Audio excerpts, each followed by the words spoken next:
All right. Get rid of that feedback. Holy. Okay.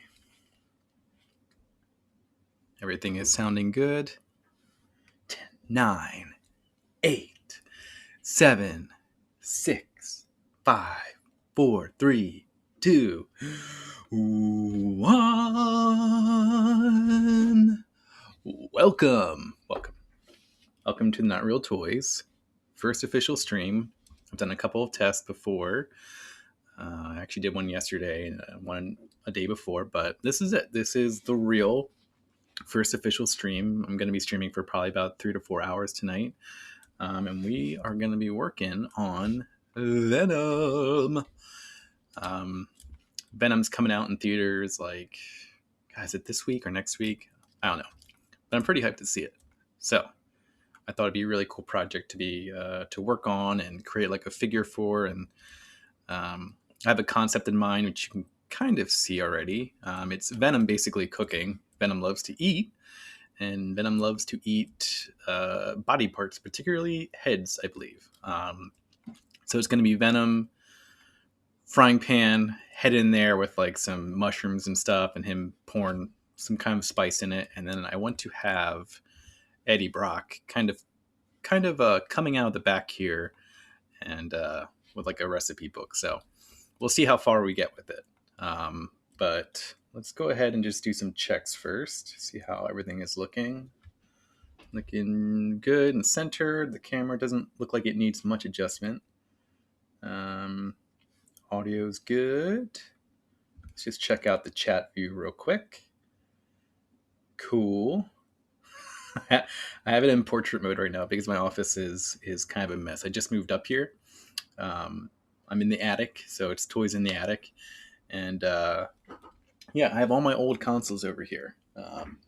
Dreamcast, you can't really see it, but if I put my hand here, it kind of focuses in. That's funny. GameCube, my first official console ever. I got my first job at 14 just to get it. I'm very proud of it. I love that it's still here, and I assume still works. I really should plug it in.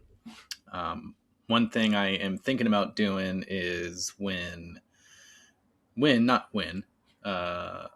eventually, like once I get enough followers on here, I think I'll start doing like a game night. So I'll go from 2 nights to 3, probably like a weekend stream night. And I'd like to explore both some classic games, but then also some newer games that I have not had time to play. I guess I should introduce myself since this is like the first stream, right? Like I assume most of the people that are going to be watching this initially are friends of mine and family. So, but this is recorded and it's going to be on the channel. So, yeah, I'll introduce myself. My name is Rob. I am 35 years old, and I've been doing design and web development and app development, and 3D illustration.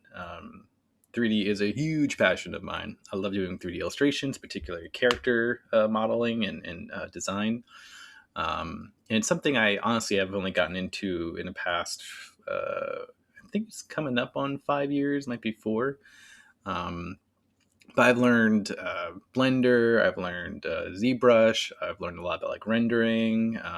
So it's just something that I really like doing and I have a huge passion for. And I thought it'd be really cool to stream the stuff that I get to work on and share with people. And as I develop Not Real Toys, which is kind of like my I don't know what you call it, like boutique figurine company, or really it's me creating stuff in 3D figures that I want to create and then putting them online for people to download and 3D print or collect. So yeah, it's going to be a really fun journey and I'm really excited to work on it. And this first initial broadcast is really like the first major push for it. I've actually made a bunch of figurines already and I'm going to be putting them online shortly. If you go to Instagram/Not Real Toys, the profile is going to be a little sparse right now, but in the upcoming week or two, I'm going to be filling up with actual figures that you can download and 3D print. And as the stream develops more, I'm going to make it so that, if you subscribe to the stream, you'll be able to download the figures moving forward for free. So I'm not sure what I'm going to charge for like the actual individual figures. I make them, for fun, so I'm not going to like put them up for some insane amount of money, but it'd be fun to make a buck or two, from people not buying them and downloading them. But yeah, once we get enough of these figures done, I'll make it so if people start subscribing to the stream that they can actually just get their figures for free. So that is all the fun stuff that is to come. But yeah, tonight is it's the first stream. It's a celebration for me. I'm really excited to be doing this, and I guess we should jump into it. So here we go. Okay. So I'm still pretty much in the blocking phase right now. The last time I was streaming this, I was figuring out pretty much like how big I wanted him. I really wanted Venom to be much more of like a hulking like figure. I mean, he is a huge guy, but interpretations of Venom have been, everything from very juggernaut Hulk looking, proportions to much more scaled down, normal human looking proportions. Probably the biggest example of that is the third Spider-Man movie that Sam Raimi directed.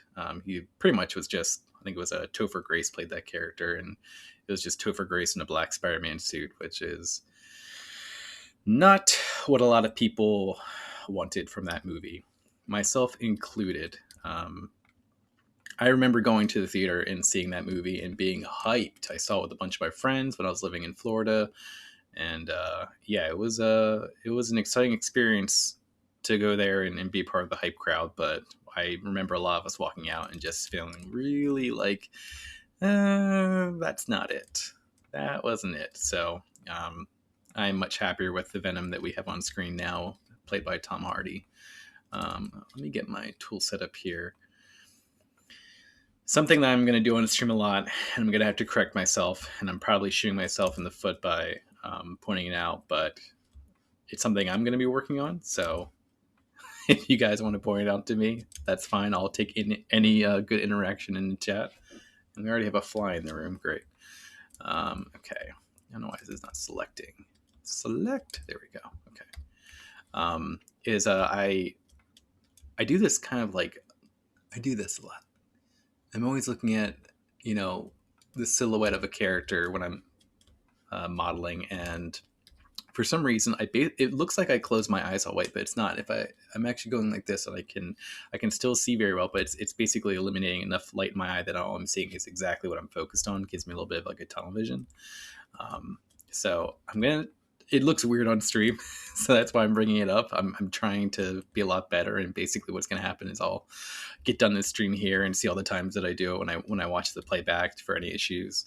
But yeah, so if you see it, bear with me. I'm working on it. This is the first stream, so right, there's got to be something I got to improve on. Not to say that's going to be the only thing. I'm sure there'll be a lot more to improve on. All right, so I want to get his stance right still. I'm still in the blocking out phase. I really want to get a solid look at, the silhouette of Venom, what it looks like from just kind of the perspective I imagine I'll be rendering him at, which will be something like this. I imagine that Eddie Brock would be coming out of like the side, like the shoulder maybe. So I don't even know if really I'm going to have an arm on this side. Because I don't want him coming out from the back and really feeling like a minor, part of the illustration. I want Inimus to be like 3/4 of a Venom illustration, 1/4 of a Eddie Brock illustration. Really show like the fact that it's a symbiotic, parasitic, whatever relationship where both of them are inhabiting the same space and working together. So. Okay, so I think the stance is okay for now. I'll probably fix it again, but I don't want to spend too much time on the legs. One thing to be mindful of when you're making art, what are people actually going to see? Am I going to? I will probably be a lot more zoomed in on this. I'll maybe show the legs, as a full, zoomed out render, but I think ideally the first thing they're going to see is, very much a zoomed in view like this. Let me see here. I gotta stop doing. That is such a thing that I do. Okay. I worked on the head a lot in the first test stream I did, and that is also something that I need to get. I don't need to do it right now. Like, it's not important that I get the mouth exactly where I want it to be, but it's such a big part of the character for me.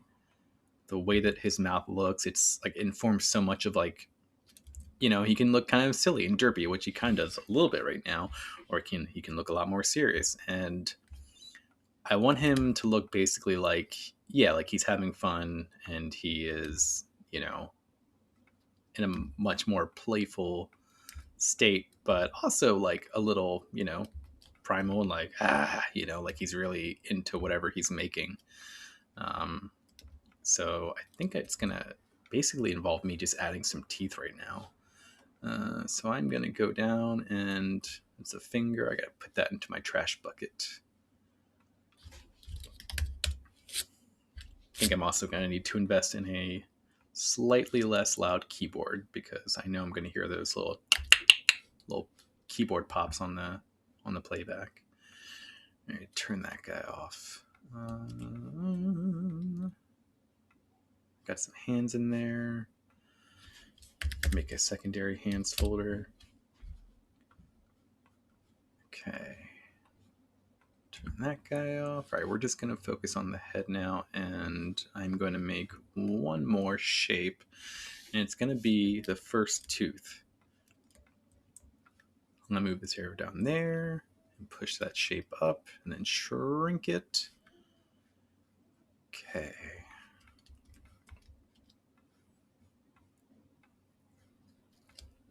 All right, now I just want to get a good scale on this tooth to see, like, basically how big it should be on the top versus the bottom. And then I'm going to move it out, because I want to create my own folder for the teeth. I don't want the teeth in the same folder as the head, because there's going to be so many times moving forward where I want to basically just turn off all the teeth, hide them at once, so I can work on the jaw lines more. Jaw lines, the jawline and the top of the head line.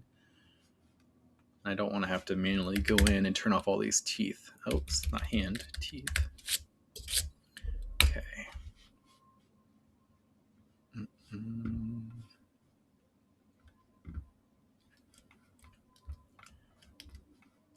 One thing I want to do moving forward is figure out how to get some music in the stream, because I think it's going to be a lot better and more relaxing to not feel like I have to fill the stream every second with my voice, because eventually it's going to get old, right?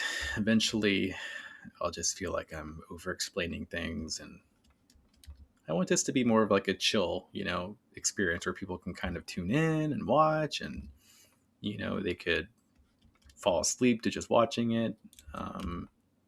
They can watch it for a little bit of educational purposes. But I want people to be able to get multiple things out of the stream, and I think adding music to it's really going to help. But I got to figure out how I can pipe that in a way that I'm not like violating Twitch's terms of service with their music and copyrights. I was thinking about maybe doing like the Lo-Fi Girl stream from YouTube, but I know they offer they offer like a streamer's like license for it or something, but I have to look more into that.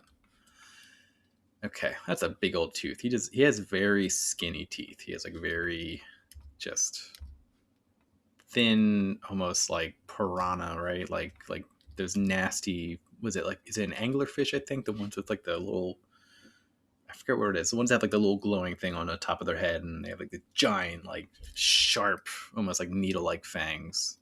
I should have just said needle-like. Okay, use some elastic move on this guy to try and. Ooh, that's not what I wanted.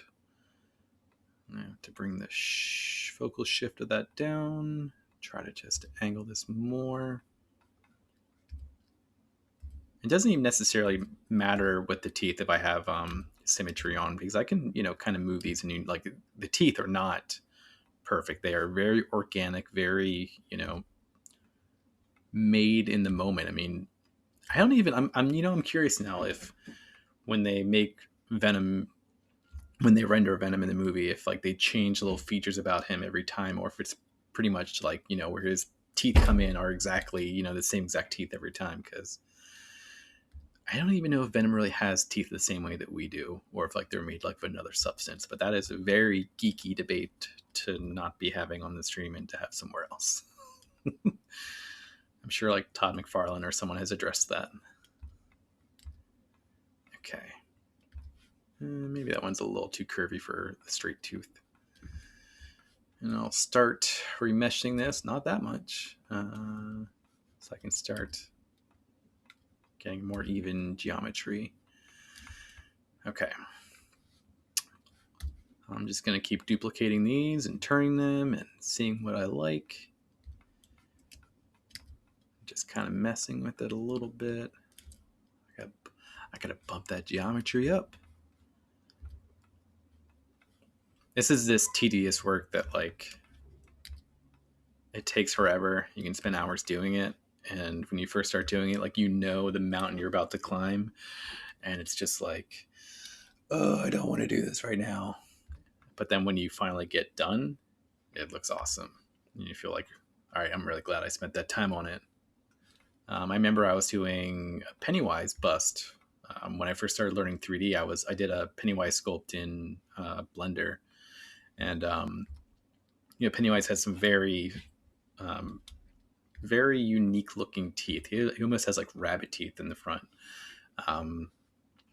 And it took me a long time to sculpt those, but when I got done and I applied like this really nice, slightly subsurfaced material to it, I felt like it made such a big difference. I was so happy I did it. I was like, wow, that really made a huge difference with this model. I would love to work on another Pennywise. I did a lot of work on that, but it was at a time that I was learning Blender, and I made the classic mistake that I have no regrets about it, but it was too big of a project for me at the time to really keep with, because I wanted to make like an It poster, like an alternative poster or book cover. And yeah, I didn't really know much about scene, decoration or anything. I was really learning still about how to make what is it called? God, I'm blanking on the word right now, but basically, procedurally made textures. I had learned how to make procedural textures, but not like textures based on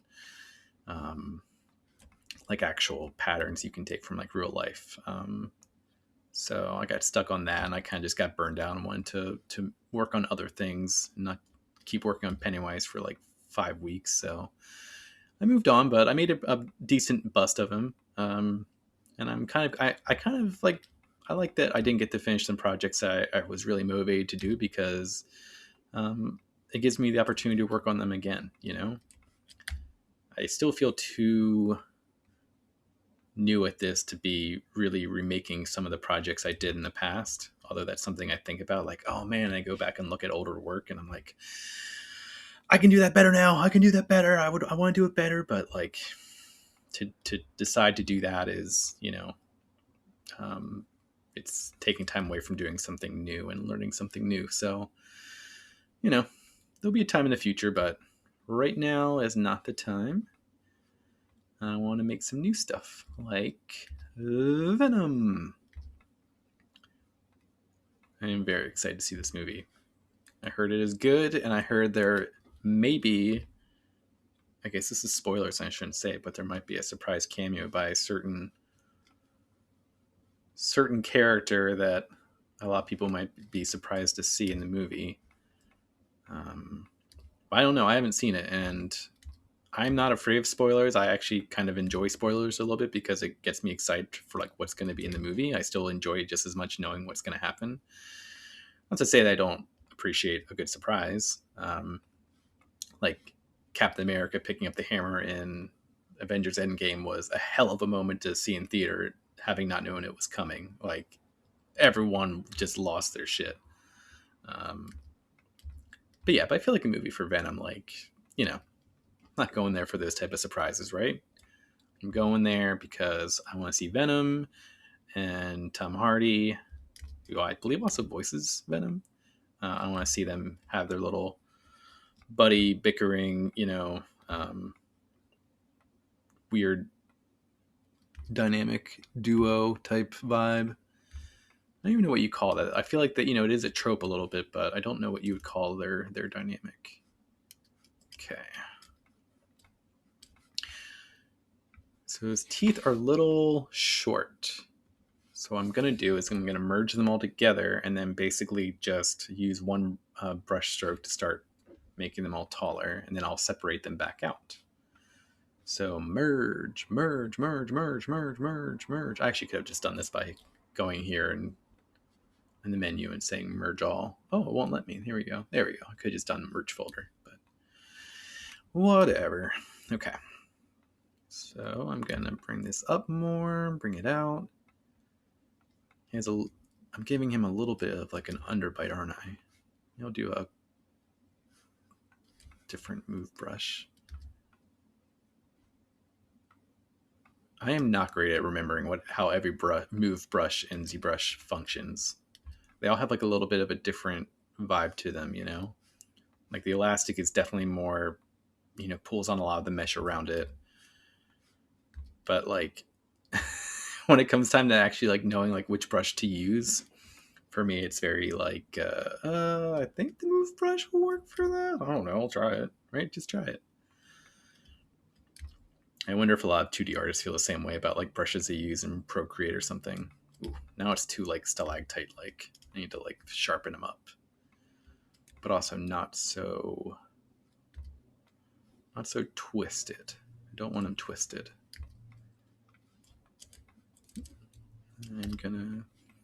So ZBrush has what is called polygroups, and basically I'm making automatic polygroups, and it's doing this by looking at every individual mesh or every individual like island of mesh. So every tooth here is an individual mesh, and it groups them. It's a very unique thing that I know other 3D softwares have, but I feel like ZBrush does it.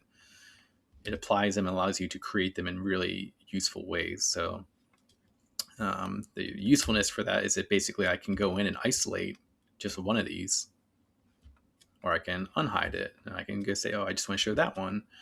Or you can show it and then hide it versus the rest. So it allows you to quickly go in and just select a bunch of meshes, or select one mesh. In particular, right now I'm focusing on this tooth. So I want to kind of just bring it out more. I think it's too centered is what it is. It needs to kind of come over here. Maybe I'll drop it in more. Okay. All right. Get this guy behind the lip a little bit more. I think I need to move these teeth, a little up the jawline. Like they're all kind of pointing in the same direction. I need the bottoms of them to be a little more aligned with the line of the actual jaw itself. Okay, and time to save, because ZBrush is notorious for crashing even when you're not doing that complex amount of work. So yeah. Okay.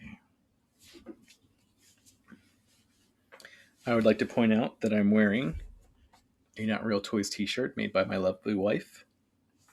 Thank you so much. And maybe we'll be giving these away, or I should say that I am giving away free stickers. So if you follow the stream, and you don't have to follow it while I'm live, you can just follow it if you watch the video of this afterwards. But if you follow the stream and email me at hello@notrealtoys.com with your name, your follow handle, your channel name, and then just an actual address that I can mail this to you, I will mail you. Oh, it's kind of like not focusing, right? A Not Real Toy sticker. It's metallic. You can kind of see how it is.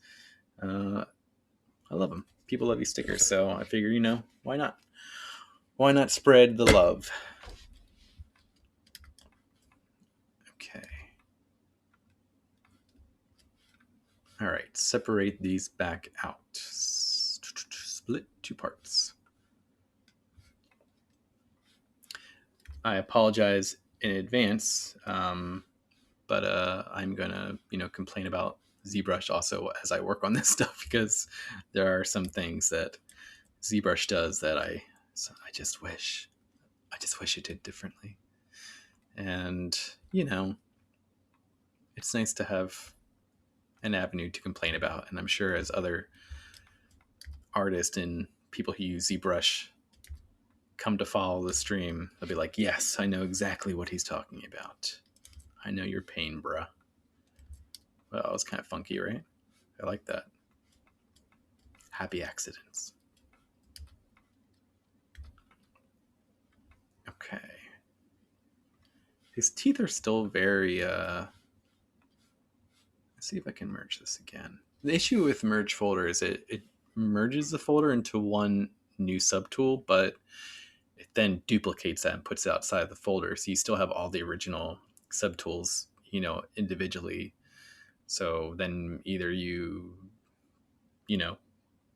edit that new merge subtool set, or you delete the old folder and then resplit the new merged one. I'm getting very jargony. I apologize. Okay, so I guess I can just try and thin these out. And just an FYI, I will not be finishing this in one stream. These projects for me take a couple of days. Sometimes it could take weeks if it's a lot more ambitious. I think this is probably going to take about, I don't know, probably 3 or 4 streams to finish, and I'll work on it outside of the streams itself. But yeah, if you think that this is going slow, it is, because it's a slow process. It takes a long time, and there's a lot of just checking and refining, and yeah. But I'm hoping that is also a plus, that it'll give a reason for people to come in and check back on the progress of things. Okay. Give me that. That's the guy I was looking for right there. That tooth.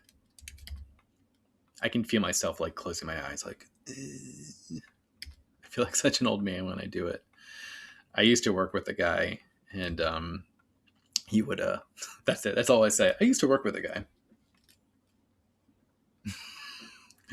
I used to work with a guy.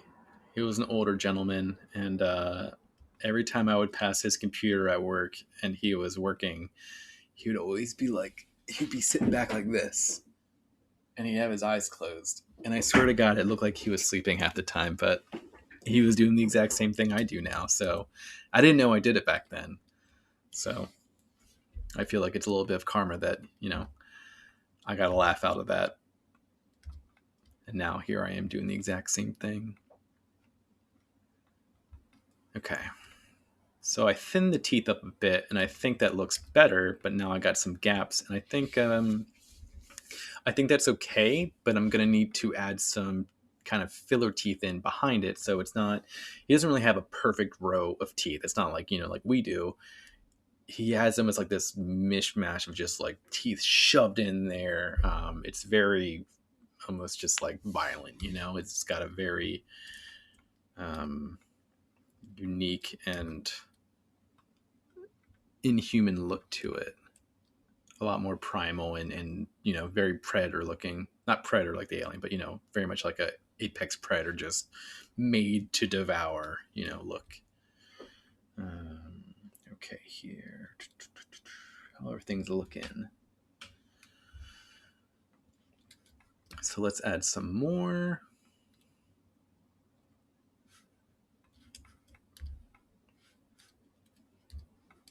Oh, where'd my teeth go? What happened is I re-separated out all the teeth from being one tool, and what happened was the centering of this is called the gizmo, what I have on screen right now. It's how I turn and enlarge, basically. It has a lot of other functions too, but for right now I'm just using it to move stuff around and place it. But you can basically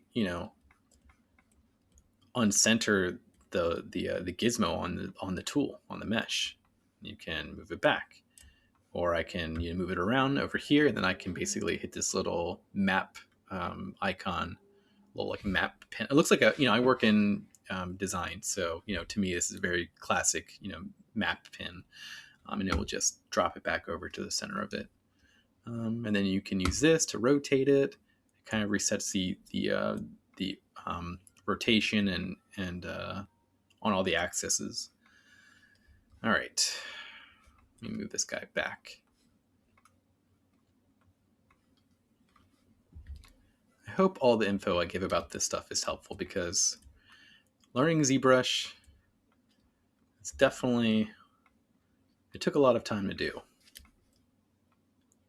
Especially coming from Blender, because if you already teach yourself a 3D tool and then you move to ZBrush after that, and I imagine vice versa, if you get used to using ZBrush at first and you jump to a 3D program, I bet there's a lot of like just confusion and headaches. You're like, I don't even know how to Google what to look for in this, because the terminology is all different.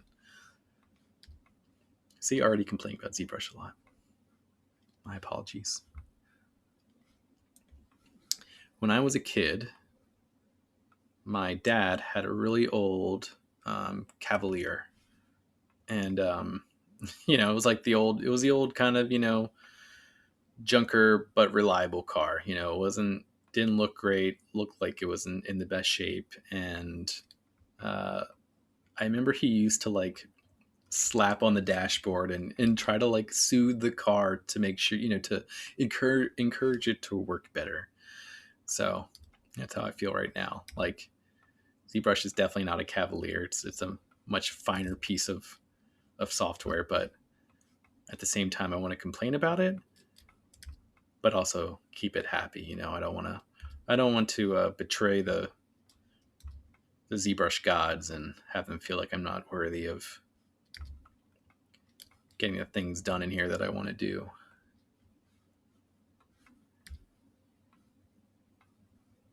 Okay.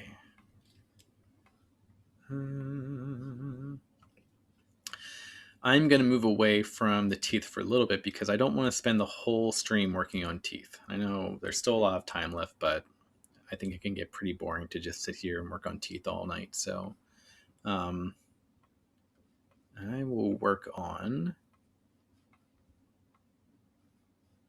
Maybe I'll work on Eddie Brock next. I don't know. I feel like I'm waiting to do the Eddie Brock part, but at the same time, I don't want to get too far deep in the making of Venom and his pose, and then try to add Eddie Brock in at the last second and realize that I, kind of dug myself into a tough position, and I don't want to change anything about the Venom model because I spent so much time on it. And what's that guy? Get this hand out here. Where's he at? Hands. I have too many hand folders. They don't have to be here.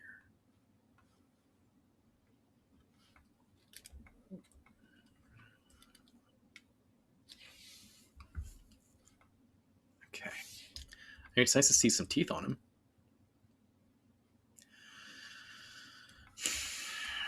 All right. So, time to think this part through. Should he have... I wish there was more people watching and could answer this question, because I would love to get feedback on this part. Should Venom have two of his own arms, or should it be Venom's arm on one side and then Eddie Brock coming out of like the shoulder, kind of like leaning in over it? I think that would be cool, but the other part of me really loves the idea of just making like a fully completed Venom model. I guess the answer is I'm making these to 3D print, so it's going to be, something that I hope people, print out and put on their desk as collectibles. As you can't really see from my desk right here, but I collect a lot of cool, unique figures. Here's one. I got this guy. I gotta shut off my shut off the blurring. There we go. I got this guy at a local comic book. Actually, not comic. We still call them comic book stores, but they're really not comic book stores. A lot of them are becoming more just collectible stores. which I love it for myself and everyone who collects toys like I do, figures like I do. I do feel a little sad for the comic book stores that have had to, like pivot and change their model. Okay. One of my more favorite ones is my Godzilla. This is actually a pop, but I like collecting pops that don't exactly look like pops. I think pops are pretty cool, but I do wonder if, the fat of them is going to appear and fade away. But they've been around for a long time. I think I'm starting to feel like pops are here to stay. And it's a big enough company, and they definitely try new things. So, yeah, I think I can see my daughter one day, growing up and collecting them, and me feeling like a very proud father.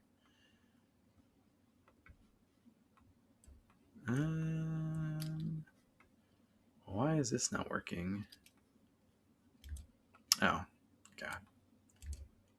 Whoa. There's two hands there. Wait, was there?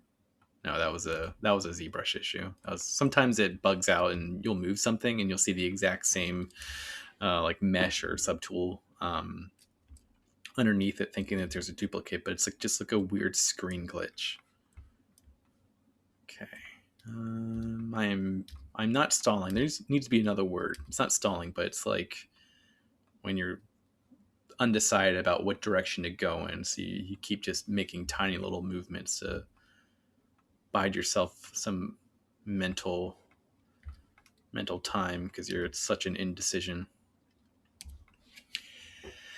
I don't know what I want to do. I guess I gotta get rid of the arm, but I don't want to do it.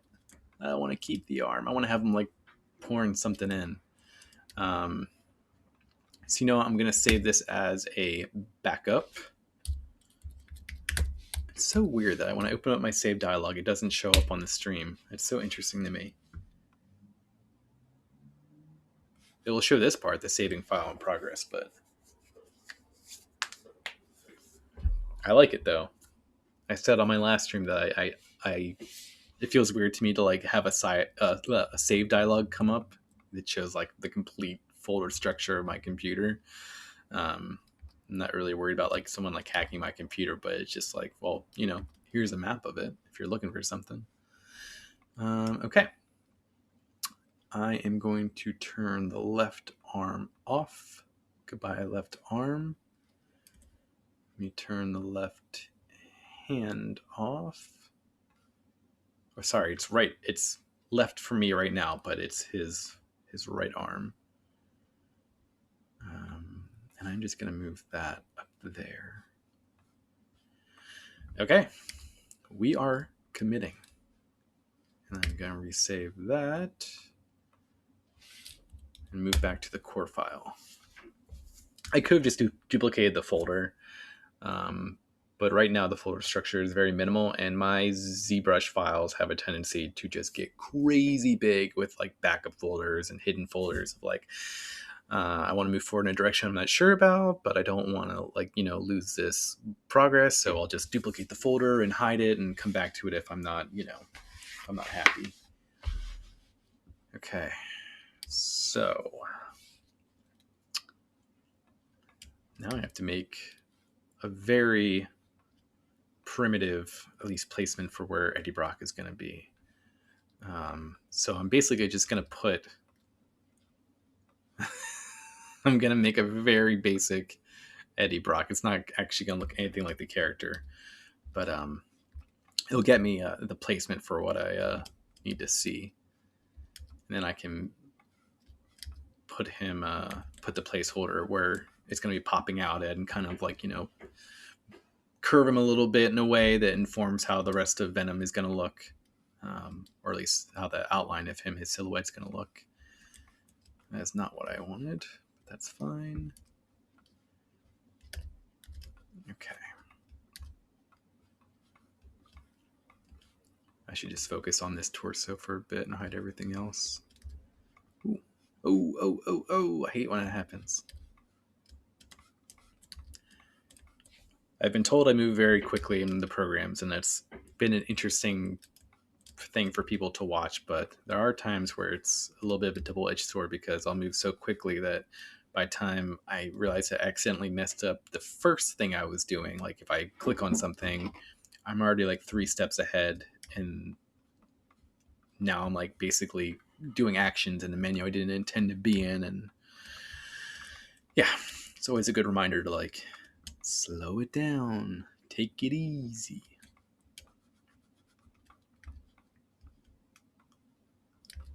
That take it easy was a little bit of a reference for my wife, if she's watching. I don't think she is because she's putting our daughter to sleep. Thank you so much.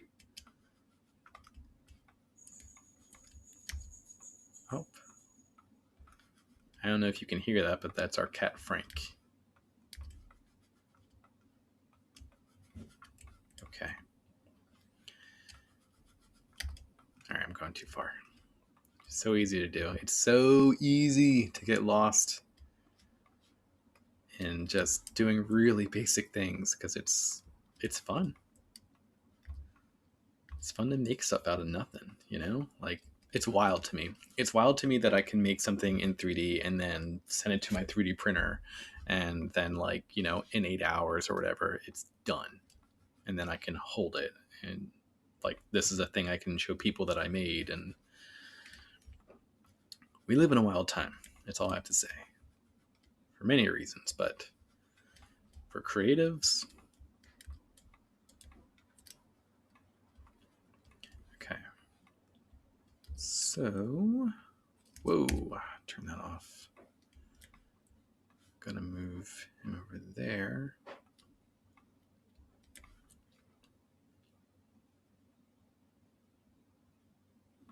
That looks so weird.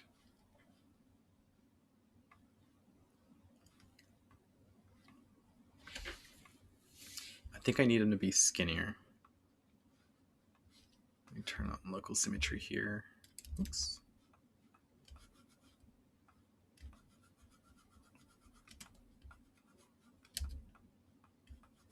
I'm not sure if you can hear my mouse that much, but it's something that I'm aware of. That I actually got a new mouse pad today because you could hear me moving my mouse on the last stream, and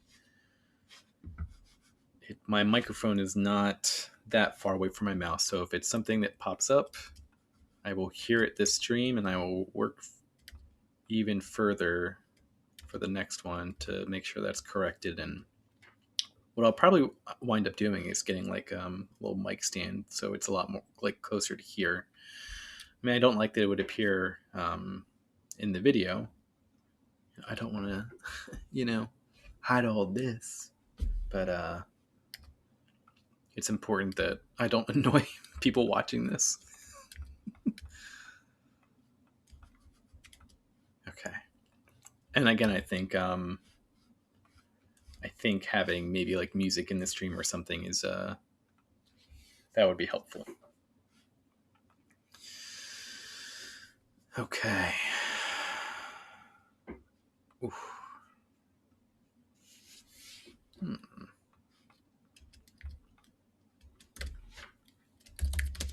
If send this.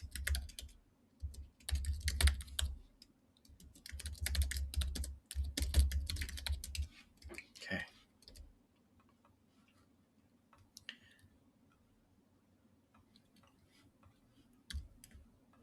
Oop. Didn't want to do that. I'm just gonna skinny him up, like just quick and dirty. There it is. Okay.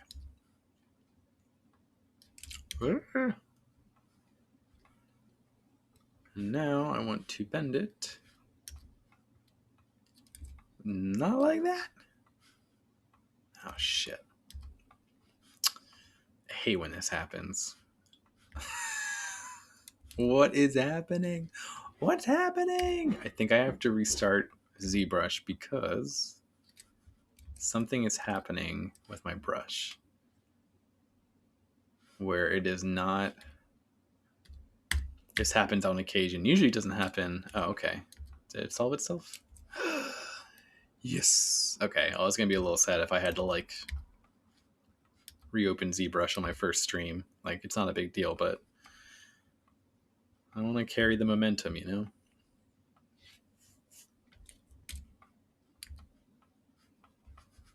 Okay. I'm kind of like leaning in. This looks so stupid. I know it does, but I think it'll work out. He's going to be a little bit further deeper in there.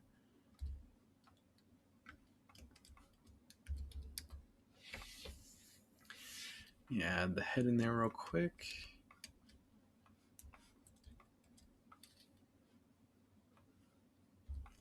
And again, I'm just doing super simple, primitive objects here. Oh, that's the opposite of the way I wanted his head to face, but... Oh my god.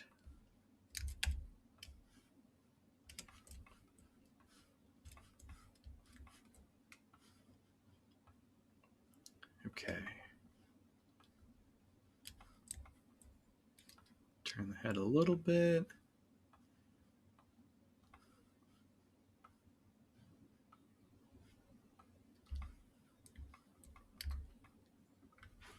You know what? He should really be turned more.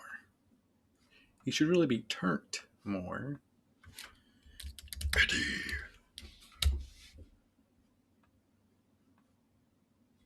The first time I heard Venom's voice in the movie, I will admit I feel like I did a little bit of an eye roll because it sounded so, I don't know, like if I was to do an impression of Venom, that's what that's what it would be like. But as the movie went on, I quickly got over it, and by the end of it, I really liked it. I was like, that's a good voice for Venom.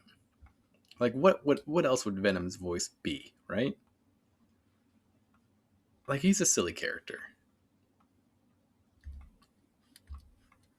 I mean, he comes to the planet basically looking to like destroy all the life and take over, and by the end of it, he's like, I found empathy through you, one person. It's like, okay, it's a major dramatic change in character motivation because, you know, the character was around one other character. Like they established that basically these creatures go around, you know, just consuming life and taking over planets, but they get to one and it takes over Tom Hardy and has a complete change of heart, basically grows a heart. But I guess what they were trying to say in the movie is that, you know, it found empathy and grew a heart because it was attached to Eddie Brock and thus was able to gain those characteristics it didn't have before. Also, it's a comic book movie, so I guess we shouldn't look into that too much, right?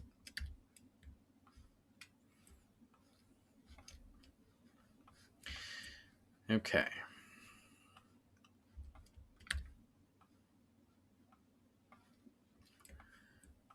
Super basic. Sounds like a good title for a podcast. Super basic. I wonder if it exists.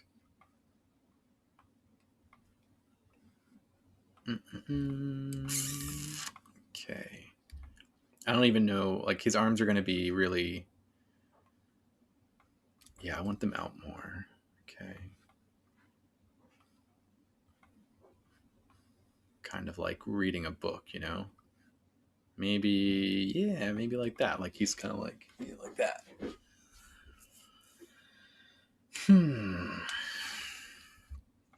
If anyone is watching this stream, please say hi in the chat. I would love to know you're there. That would be cool.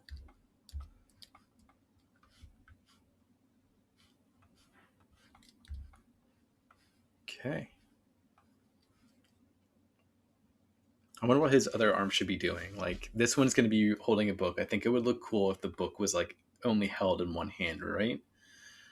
Or maybe it's that, you know, since Venom only has one arm, then maybe Eddie Brock should be like a lot more like his left shoulder should be a lot more like submerged into it, and that way it's basically like one character or two characters, you know, two arms for the set of them. don't want to hide. Let me see. Move that guy down a little bit more.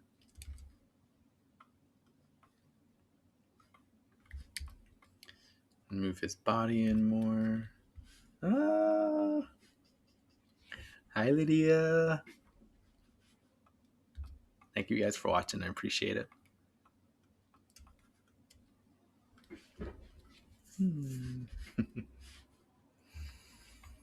Okay. Move his arm in more.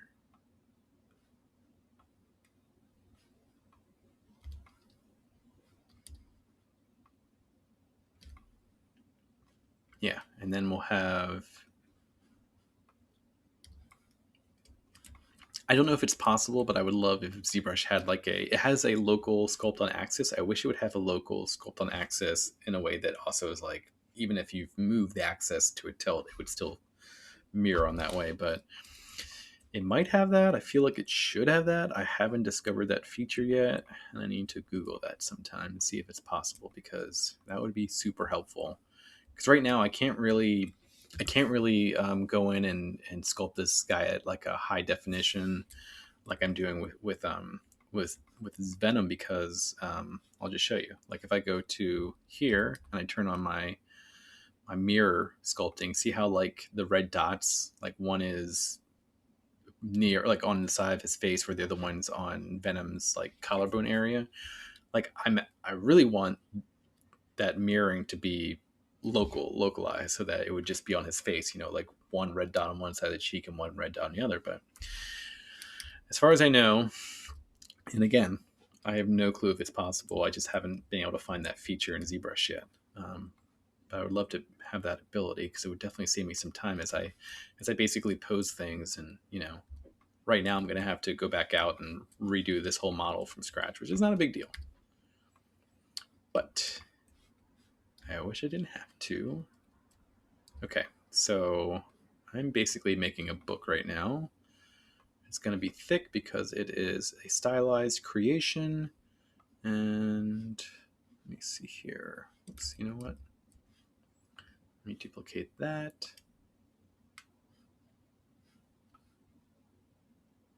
Okay, merge those two down because I don't care how good it looks. I just need something basic. And now...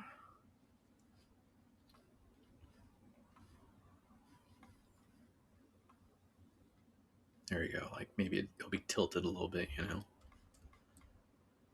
Angles really do, like the way that things are held and the way that the body subtly, you know, holds things and moves around things really does make a big difference, from making something look like just a character to it actually being a scene. So you might see me spend a lot of time on what looks like really small stuff, but for me, you know, just the way that he's holding the book, the way that the book is angled, the way that his head's tilted while, you know, kind of like looking at what Venom's doing while like maybe his eyes would be like off to the side. I think that speaks to like a larger scene at hand. So, okay, so I don't hate it. I don't hate it. I was worried I was going to hate it, but I do not hate it. Move this guy in there. Ah, nothing's in the Eddie folder.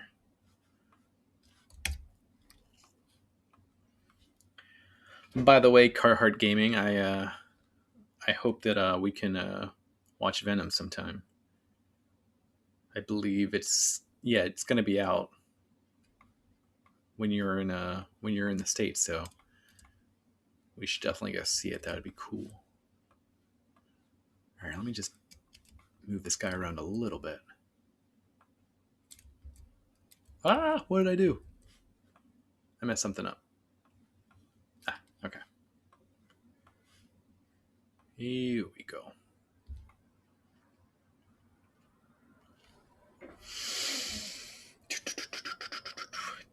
Deep breaths are something else I need to.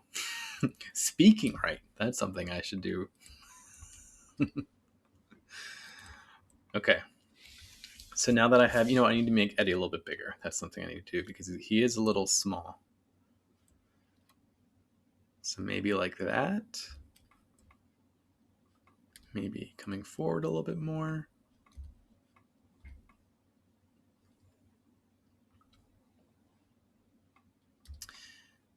It will be a challenge to make sure this all kind of like looks right.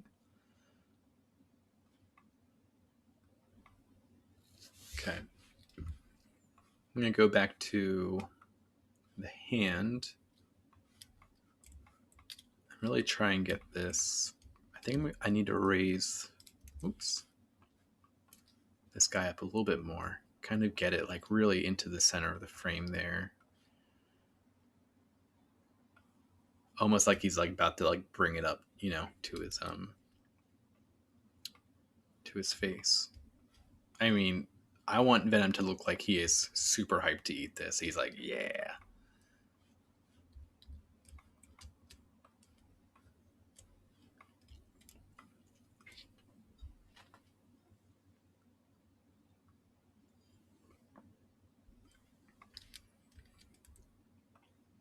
Oh my god. Do you even ZBrush, bruh?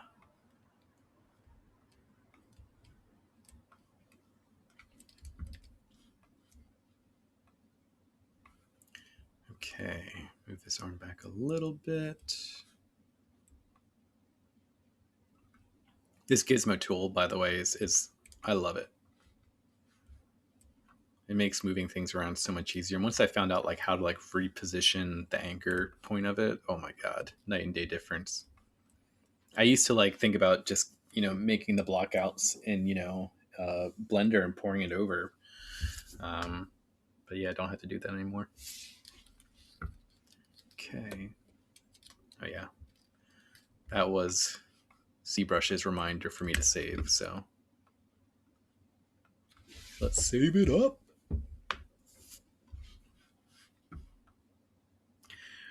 This is your reminder.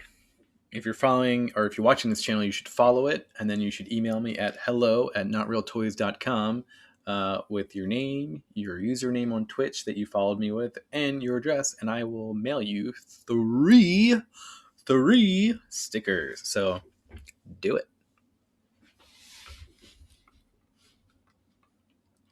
Okay, we are back and saved.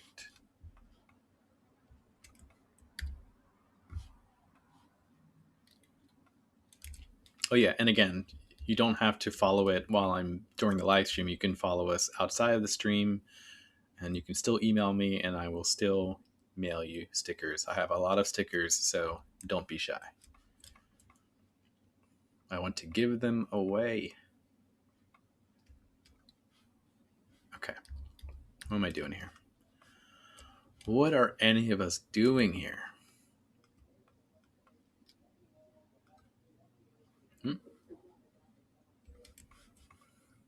Someone driving by with some loud music. Okay. I kind of like how small the pan looks in his hand because, like, yeah, really, it probably would look very tiny in his hand.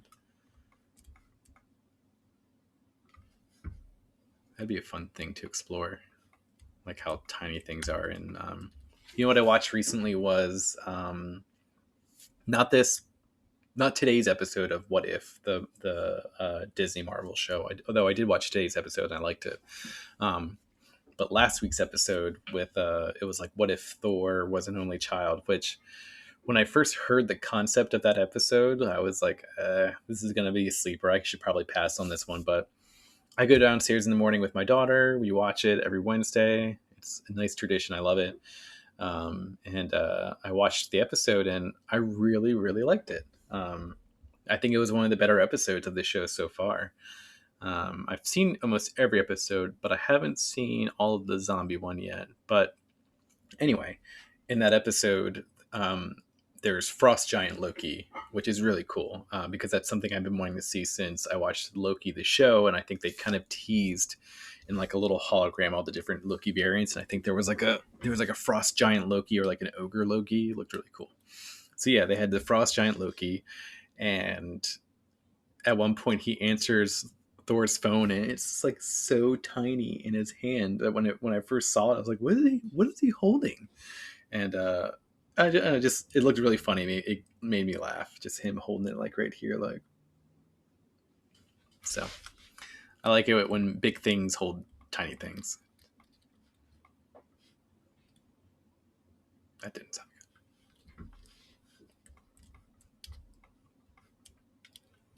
good. Okay. So the arm looks okay. I don't know. I'm kind of feeling like I can start merging some pieces here. Like I like how the chest looks. Maybe I'll work on that a little bit more. Let me turn the hand off. That way I can get a little more clarity on the chest area. Ooh.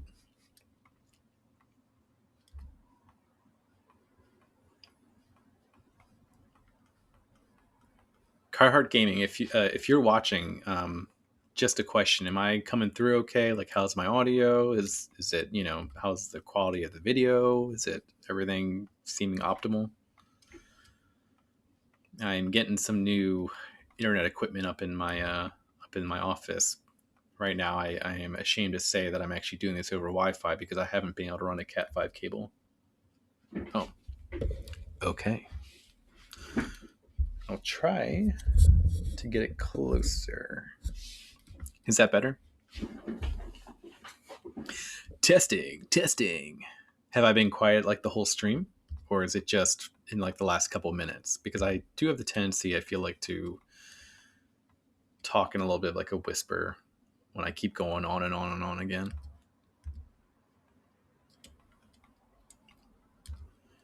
Okay. I don't want him to have like a huge, like, I work out every day, bruh type chest, but I do want him to have like a very just, like he's a brute. The question is, do I put the spider crest on him? Because is this the movie version of Venom where he doesn't really have that? Which is still so weird to me because Sony still owns Spider-Man, right? So like in the movie version, I guess it made sense not to put it because the Tom Hardy's Venom Sony whatever like version of it didn't get its origin from I don't know what you call it, taking on Peter Parker as a host first and then moving to Eddie Brock, which is like where he still had the crest on there, I assume from a residual of being a parasite of Peter Parker at first. The movie version, he just takes on a bunch of other hosts and then eventually makes his way to Eddie Brock. So yeah, there's like no like spider,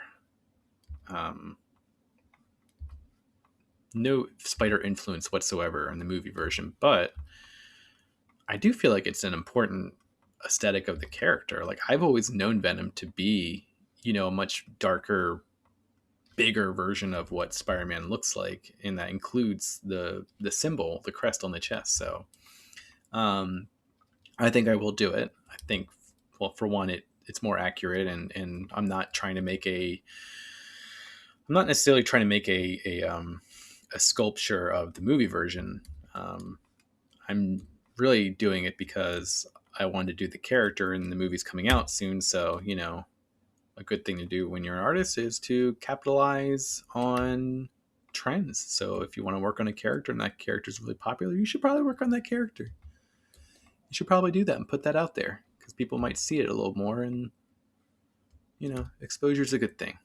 Exposure lets you make more art.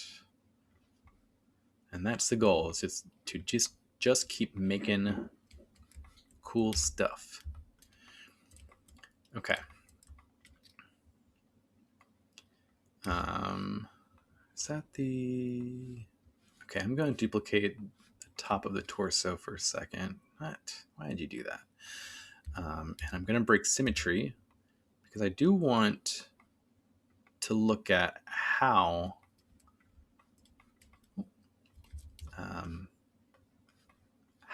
on the right side of Venom, like his whole arm and area is basically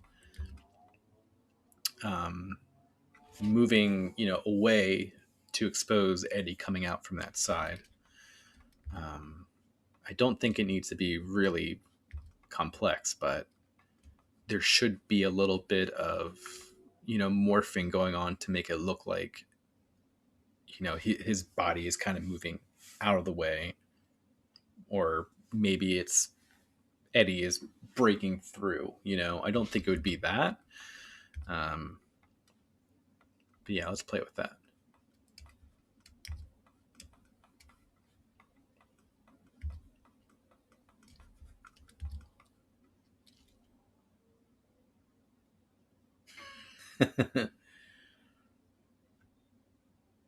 Yeah, definitely more iconic. I am also really hyped that the new the Spider-Man 2 trailer, I'm not sure if you saw that, but it's got Venom in it. And I'm feeling like Venom's is having a moment, which is like good for him because they did him wrong in the Spider-Man 3 movie. Like that sucked. That sucked. I hate to say it so bluntly, but like, let's be real. And like, it wasn't what Sam Raimi wanted. Like, I think he's come out and said that, as a director, I think he was trying to do the Vulture, and they either promised him he'd be able to do it in the next one, but they wanted to do Venom, and man, like, I guess that's a good thing, because if you get a little something bad and you don't like it, it makes you appreciate the good when it happens. So it definitely made me appreciate, the current live action version of Venom we have. This is weird. I'm trying to apply symmetry, but because local's on. That's why. It like wasn't working the way I thought it should be. Okay, I think his shoulder went a little high up. I think I should bring that in more, so it doesn't look so much like. Yeah. And I'm gonna put like the little, like, like Venom, like, let's say tentacles, but like little like ribbons and stuff that come out of him as he, like, stuff on his body changes. And I think that will definitely help the fusion area, to make it not look so just like, that's Venom with Eddie Brock as an arm. Like, I want to look like, that it's two different, people that are kind of fused together, and not like, that Eddie Brock is Venom's ventriloquist dummy or something. Yeah. Okay. Let's see that guy.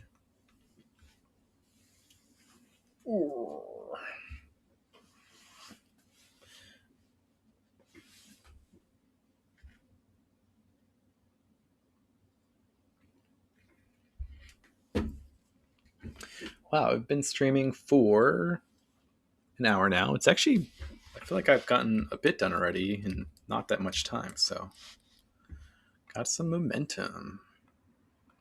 Let's keep it going.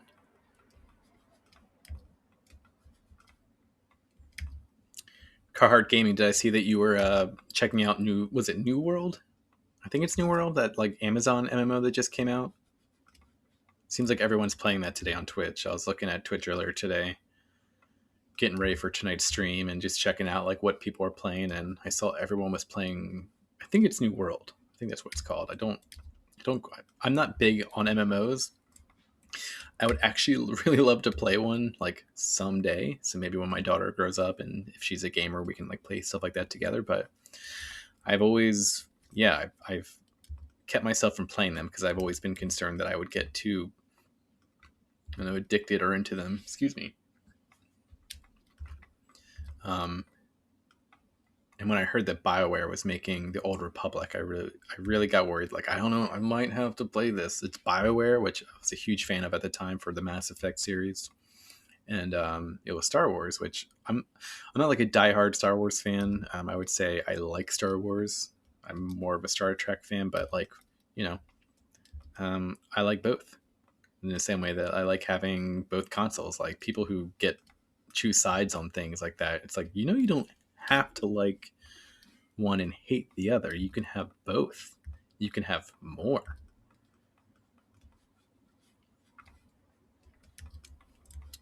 Okay. All right. let's work on the teeth a little bit more because I want to start finalizing the head part. Um, oh, you have to buy it.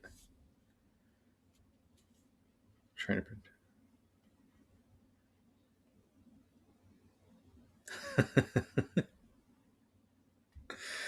It sounds like it. It sounds like a full time job.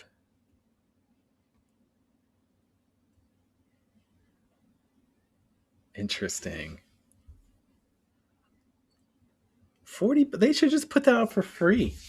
That should be like I know it's like one of their first like major games. But like come on, it's like made by Amazon. Like I feel like they should just put that out for free to get everyone on it and then, make their money back and all the loot or whatever. But what it probably was is that they might have done some market research and thought that, well, if we release it for free, is it going to damage the initial like impression of quality that people have over it? So yeah, let's put it out for $40.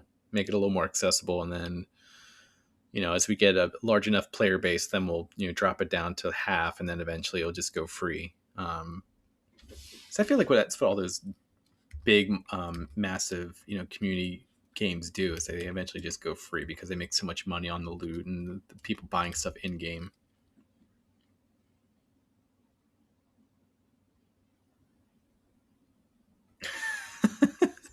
Didn't it just come out today? You're already like defending and coming up with all this like you already got a city? Did No way.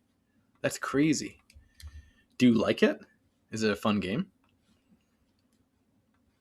I definitely want to check it out more. Like I don't even really know what the theme of it is. Is it like medieval? Like it looks like it's a bit of fantasy and then also um, like castle and dungeons and stuff and Dungeons and Dragons. Not quite.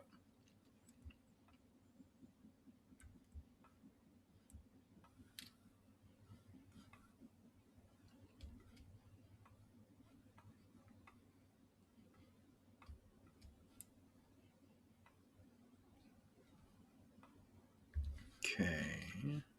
You know what? I'm going to do at least. I'm going to separate the bottom teeth from the top because, again, I'm going to want to be able to hide the teeth, but hiding them all instead of just hiding one row or the other is going to be a bigger pain in the butt.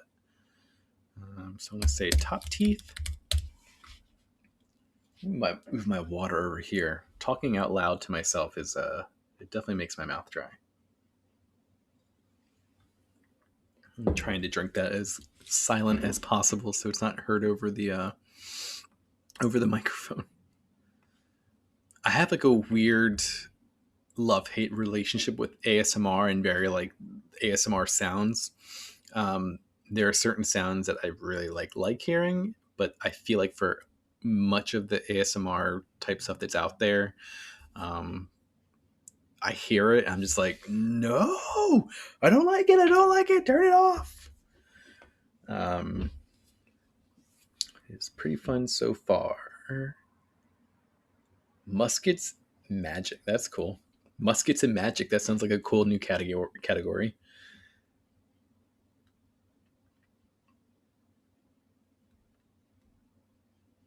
Okay.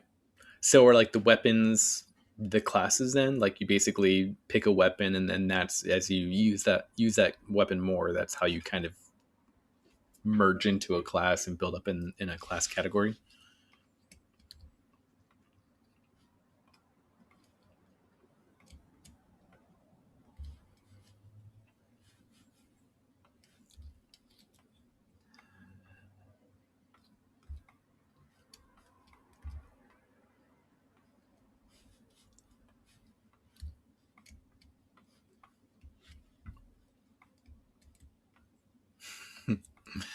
Carhard Gaming, thank you for answering my questions and keeping me company on stream. I know you got a lot going on.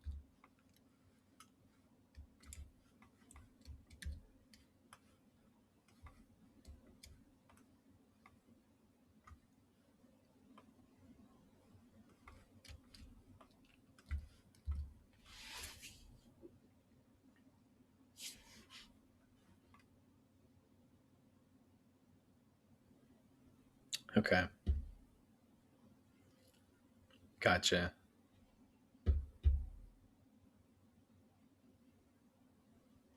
Oh, that is cool that you can. So it really is like completely community driven. Like, and I'm guessing like you find rare type weapons or armors or something, and then that's what you trade amongst each other. So it really is like community driven in terms of the way you navigate and kind of experience the game. Very cool. That's cool that they're doing something new. I honestly didn't. I mean, we have everyone has a not so optimistic view of Amazon's place in our culture, and I guess when I first heard that this game was out, I just thought it was going to be like pretty much just your standard MMO clone. Like, oh, it's this one is this one's got knights in it and stuff. But like, okay, yeah, different theme, same rip off of whatever game. So it is cool to hear that they're trying to do something different with it. It sounds very unique.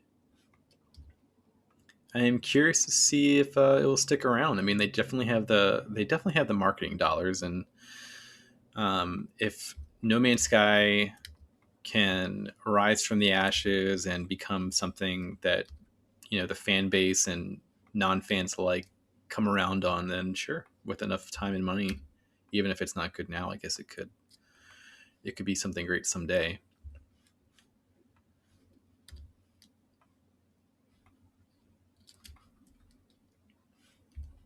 I will say this: Amazon must have spent a crap ton of money uh, paying streamers to play it today, because pretty much every pro gamer on Twitch right now is playing that game. Not pro gamer, but like pro streamer, someone who's not necessarily into esports, but streams games as like their full-time thing.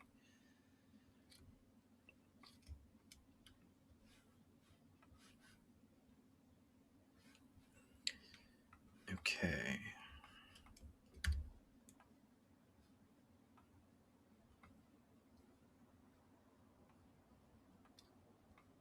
Hope I'm not getting too sloppy with these teeth. I mean, it's like almost like sloppy's good, right? Because that's what they look like. They're very sloppy. But you know, I think it is easy to kind of fall into a trance when doing this and just, like zoom out and be like, "Oh, I haven't made many good teeth. These kind of look like butt." I think they do look good. Let me just save. Oh, my back is a little sore. Excuse me.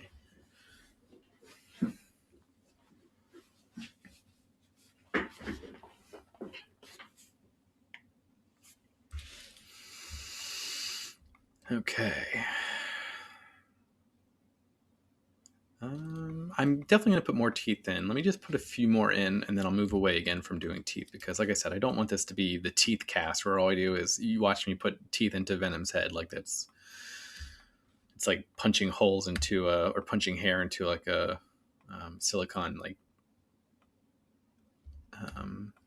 mold or something. Like, it's just like watching paint dry, I guess. I guess that was the better analogy. I just watched someone punching hairs into like a fake um, body for a movie, and it's like fascinating, but at the same time, kind of gross.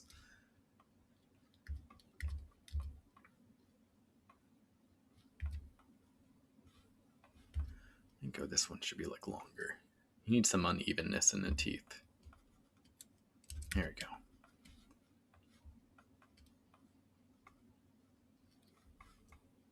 He also needs the tongue. You know what? Like, that's huge. Like, how have I not even thought about the tongue yet?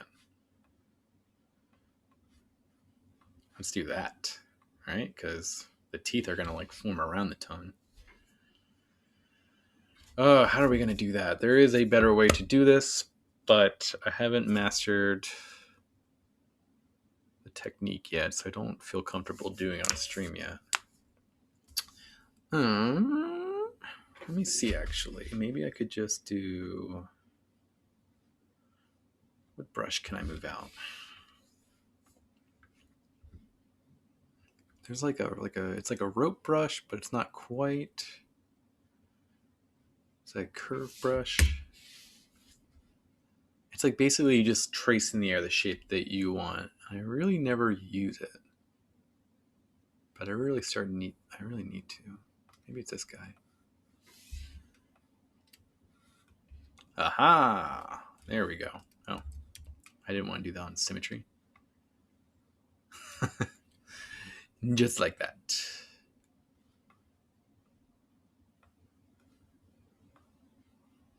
Very cool.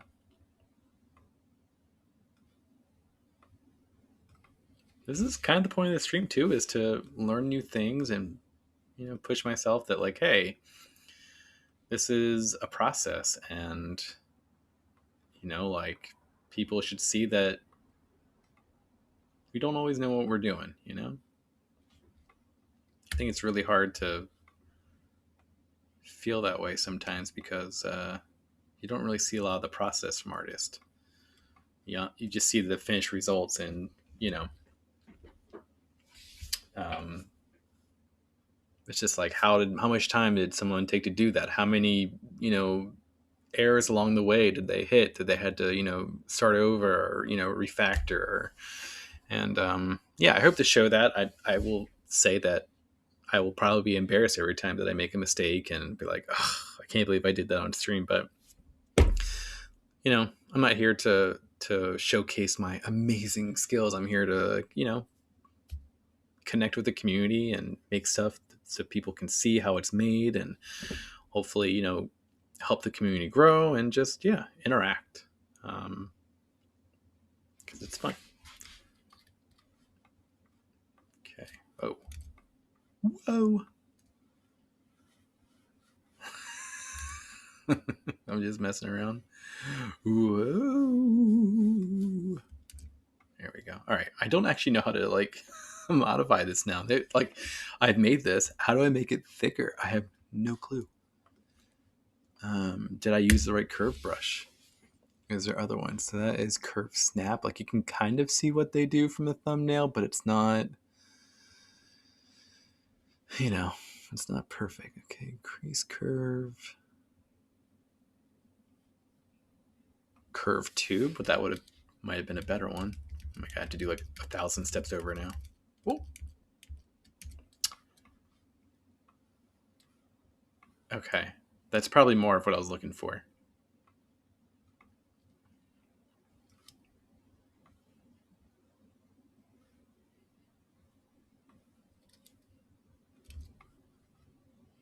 A ton more. Whoa, what the heck did I just do? Oh, that's cool. Okay, I'm right now. I'm holding different like hotkeys and seeing, you know, like what happens. So that does that. That's really interesting that it like basically like hollows it out. Sorry, I didn't see your last comment.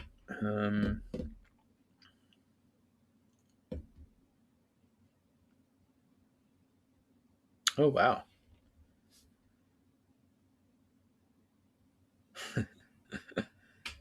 You just walk to the bottom of the lake or ocean. That sounds like a feature to me. Okay. Like zombie walking just across the ocean. It's funny that they let you get in the water, but they just like, you know, we'll ship swimming later as a feature. We'll actually announce it as a huge update. Do they have like mounts and stuff in that game? Is it like World of Warcraft or anything like that? Excuse me. Of course, I'm like hiccuping and burping and stuff on my first huge stream.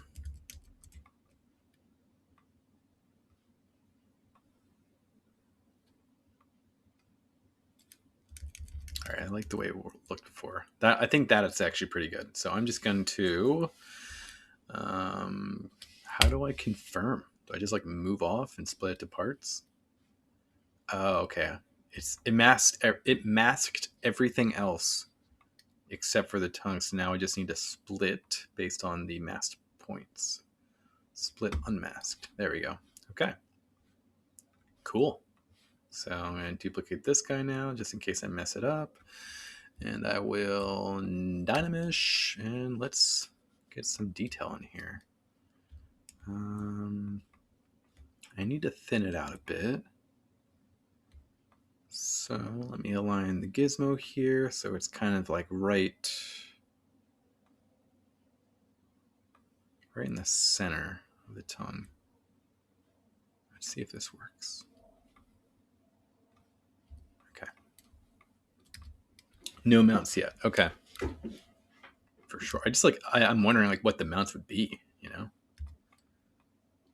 Dragons and giant bears.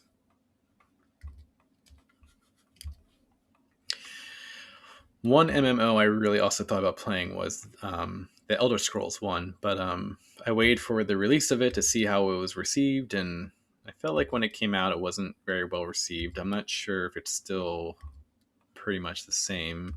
Same with like Fallout. So I've been lucky that the last few ones that have like really tempted me to break down, like, well, I guess I'm going to play some MMOs now. Have not been well received when they first came out, and I was able to kind of avoid the temptation to jump in and play. But I don't know, maybe once I start doing game streams, like for me it's and eventually it's just I'd want to get enough people following the art first before I start jumping into games, because I want to have the games. To me is like, let's take a break from sculpting and still hang out and play games instead, because like I make characters based on other properties, so it's good for me to still dive into that stuff and play games and I watch movies and TV still plenty, but I don't make an effort to play games as much. But I love games. Like games for me were huge, like from growing up to most of my 20s. It's just pretty much since getting married and having a kid of my own that I haven't had as much time. I think the last game I played was God of War, the remake, not the remake, the reboot of sorts. And that was like a year or two after it came out. So I was late to that, but I bought a bunch of games. I have the Horizon game. I still have the original one that I haven't. It's on my PlayStation 4 and I haven't even started it yet. Like I haven't even seen the menu screen for it yet. It's on my PlayStation fully loaded. I haven't played it. I really want to. I just watched the gameplay trailer for the second one and it like blew my mind. I couldn't believe how just freaking awesome it looked. Like it's what I wanted games to look like when I was a kid. Like the PlayStation 2 would come out and I remember playing Metal Gear Solid 2 and I was amazed at how good the game looked, but at the same time I still wanted it to look better. I'm like, okay, this is like the peak right here. This looks amazing. Like, okay, like I can imagine now like what the next step is going to be for the next console. And then I knew that it would probably take a few more console generations, for games to start looking as good as they do now. I think the PlayStation 4 was going to be what I thought was what, going to be what games look like now. But I guess it took another, console generation. But yeah, I watched that new Horizon gameplay trailer or feature, whatever it is, and holy crap, man! Like, it just looks so phenomenal. Like watching Aloy move around and like the hair and stuff, and then as the camera gets close to her, like how just the light and stuff moves through like the skin, and it is incredible. I think what now the big thing is, it's going to be resources. Like it's not hard anymore to make games necessarily look good. It's how do they match the graphical realism with how things interact with the environment. Like we have physics and stuff in the game that works pretty well. You can blow up buildings and see it scatter in, a million shapes and stuff. But like, how does, when someone walks across the sand? Like I noticed when I was watching that gameplay trailer that a lot was happening, but wasn't still necessarily interacting with the world in a way that I think it would in real life. And I think that's ultimately just resources. Like you have so many people working on these games and they're making it look incredible in so many different ways. But our eyes are so good at seeing, all the tiny little things that don't quite, react in the way that they would in a real world. And I think that's going to be another major, jump. Is it's not going to be the solution isn't going to be a manual process. It's going to be coming up with, you know, new engine modifications and stuff. And, you know, like Unreal is going to, you know, pave the way for you making, you know, interactions in the world feel a lot more real, like, so that people aren't having to go and like create their own custom engines to do things that ultimately is just like polish, you know, like when you play Just Cause or, you know, Red Dead Redemption 2, and, you know, they're walking through the mud and you see all that stuff. Like, I just, the amount of work that goes into that is just insane. Um, and I say that not really knowing fully like what goes into it, to be honest, because I didn't work on those games. Um, but I work in game development. I work on mobile game development, and like the amount of stuff that just goes into making simple, you know, simple to the eye, not simple for us, but, you know, simple games work is it's a shit ton of work. Sorry, I should probably keep it PG. Yeah, it's crazy. Game development is crazy, and there's a saying that it's a miracle that any movie gets made. I feel like that's true, but even more so for, you know, for games, because it's just incredible. We keep complaining and wondering why like a new Grand Theft Auto hasn't come out, and the people developing it, which I assume that they are at some level, are just like, we are working on it. Okay, do you understand? Like, do you understand how long it takes to make games now? You make it. You make the next Grand Theft Auto if you want it so bad. Okay. Looks all jacked up because I hit the top of the head. Okay. What do you think? I feel like his tongue should be like a little more like flipping, like a little more like warpy and stuff. So maybe the elastic brush. You know, it has to be when it first comes out. Something's off. Something has to be like more, yeah, more curved out. Okay, let's see the hand, because we haven't seen that in a minute.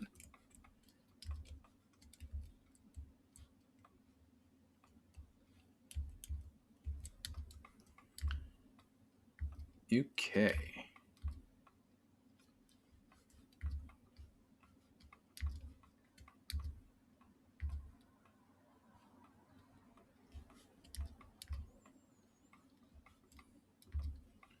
It's a little thick right there. I need to thin that up a bit. Does Venom have like a forked tongue? I don't know. I'm gonna go look up a reference real quick. I'm gonna get really bright in my face because this is not set for dark mode at the moment. Venom. I guess I should look up comics. I feel like he doesn't, but I'm interested to see traditionally. Yeah, okay. So he just has like a straight, just pointed tongue most of the time. Ugh.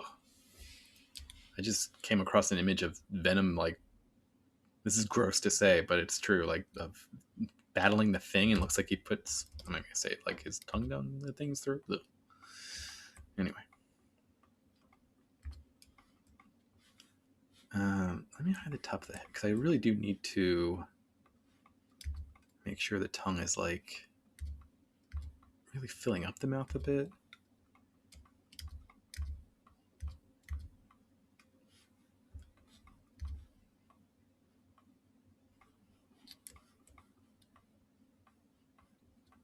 Okay. Bump that resolution up a little bit.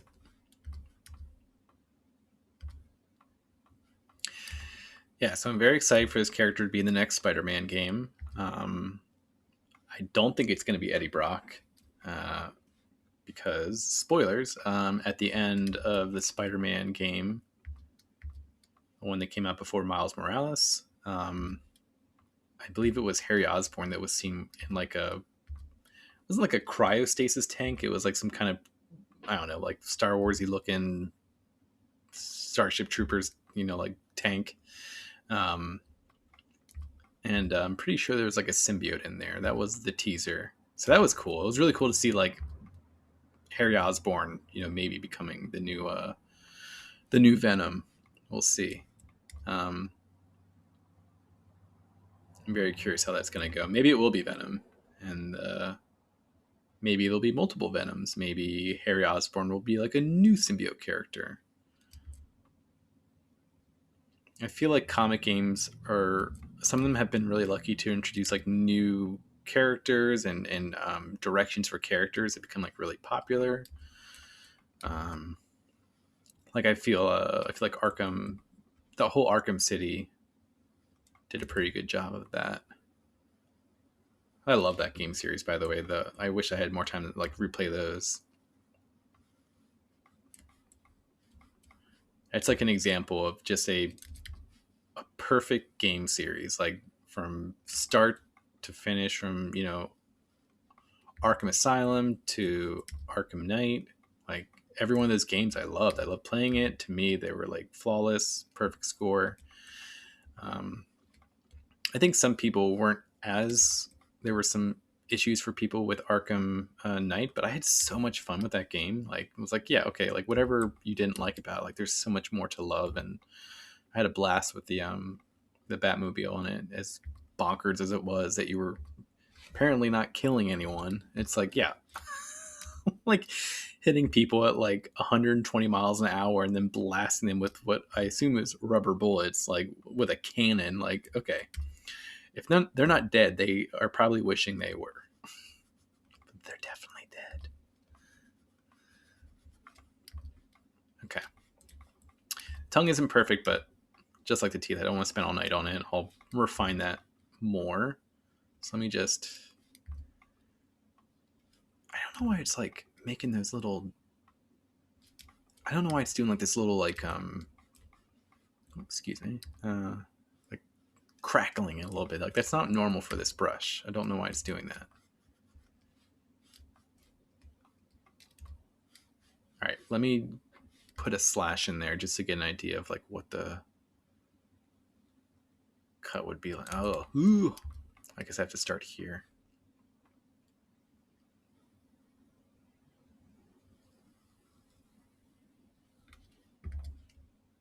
Just soften it up. Not perfect.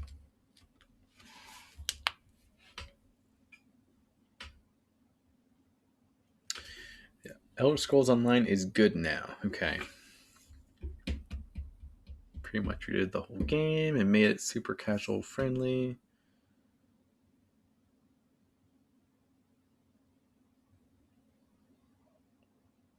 I feel like it's so common that these MMOs come out, and what happens is that like they get just trashed on, like, oh, it sucks, it really sucks, blah blah blah. And then what happens is it goes through like this re-release period. Like I remember the same thing happening with Final Fantasy 14, where it came out like, because Final Fantasy 11 was such a massive hit. Like that was like one of the most successful earlier MMOs. I feel like it was like WoW and Final Fantasy 11 were like the bastions of MMOs. Like just super popular, and I had so many friends that were playing it and talking about it. But yeah, I remember like Final Fantasy 14 coming out, and I feel like people just did not like it, and I think it's had a bunch of like updates to it since then, and it's become a much better. I think even recently, like a new update came out for it, and I heard good things about it, but I don't play it, so I'm out of the loop. Okay. Let me just. I don't love it, but once I put this into Blender, it's gonna look dope because I'm gonna put like a lot of like wet texture on it and stuff.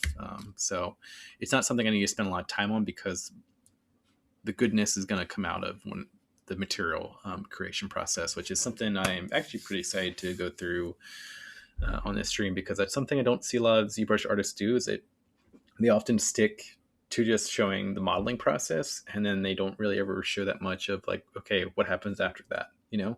How do you set up a scene for it in your 3D program that you're rendering it in?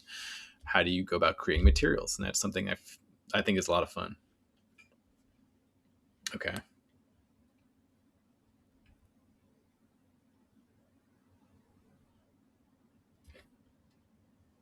That's amazing. They destroyed the whole entire game. That's right. Realm Reborn. That's what it was. I remember. Did they make Realm Reborn as like was the Realm Reborn event narratively explained? Like, was it explained that like, hey, we're basically trashing everything, but we have a story to go along with it that explains why everything is changing, you know? Or was it just like, hey guys, the stuff's changing, it's happening on this date, get ready.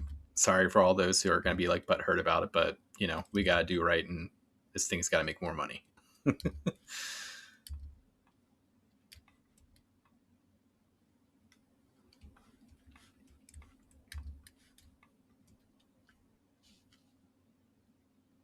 That's awesome. Giant dragon. When in doubt, have a giant dragon come and just destroy your shit.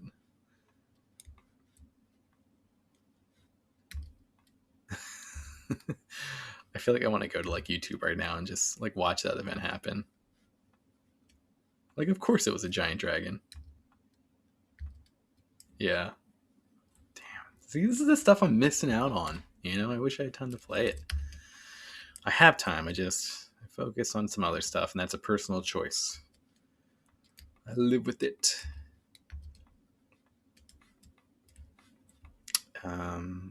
Okay. How does that look?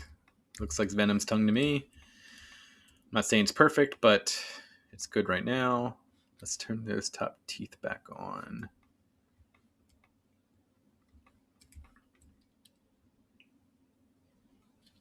Sweet. I am actually going to go take a bathroom break. I will be back in like a minute, so.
Okay.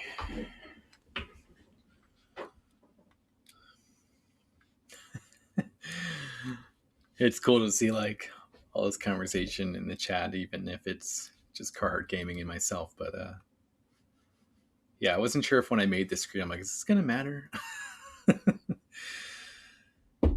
Okay. Oh, of course, the first night I'm really doing this is also the night for some reason my back is like not feeling being in the chair right now. That's okay. Okay.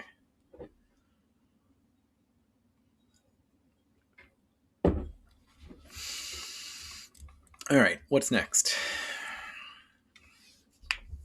Try to think. So, I have to do the head like actually in the oh, actually I have to do um the head inside the pan. That's like something I totally blanked on. So, I guess I could do that cuz that'd be fun. Something I could do tonight and probably finish up tonight. So, there's also there's actually like 3 characters in this. I didn't even think about that. Like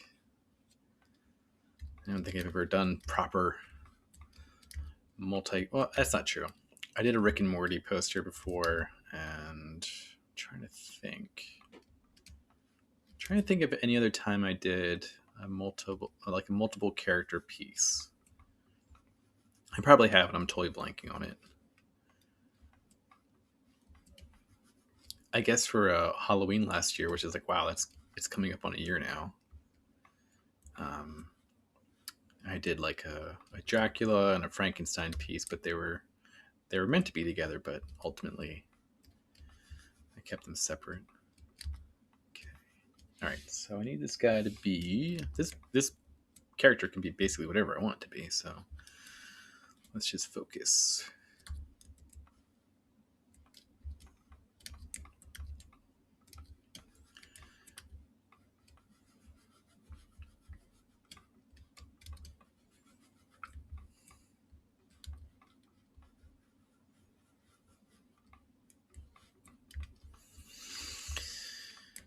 Okay. I'm wondering if I should put like the classic, like, X over the eyes, but probably give them proper eyes.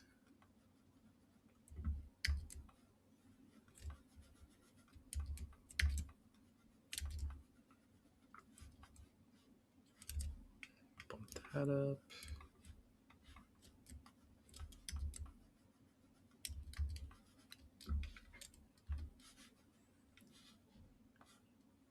Where is this dude at?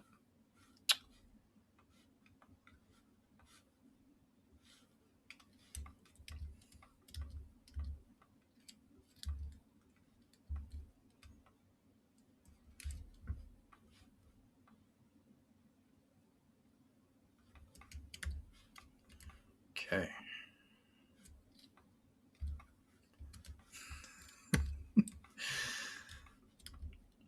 It just looks really silly sometimes, Like, what am I making?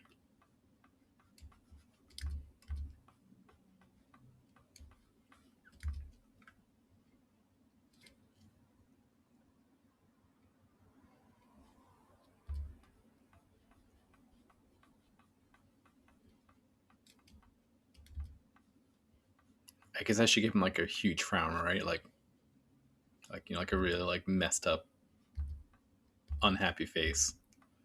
Comically, like this is not what I intended to happen with my life. I did not intend to be a snack for Venom.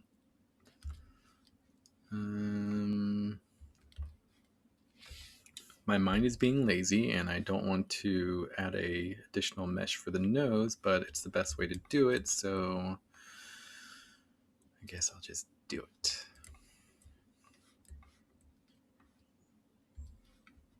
I gotta give this head some definition there. Okay.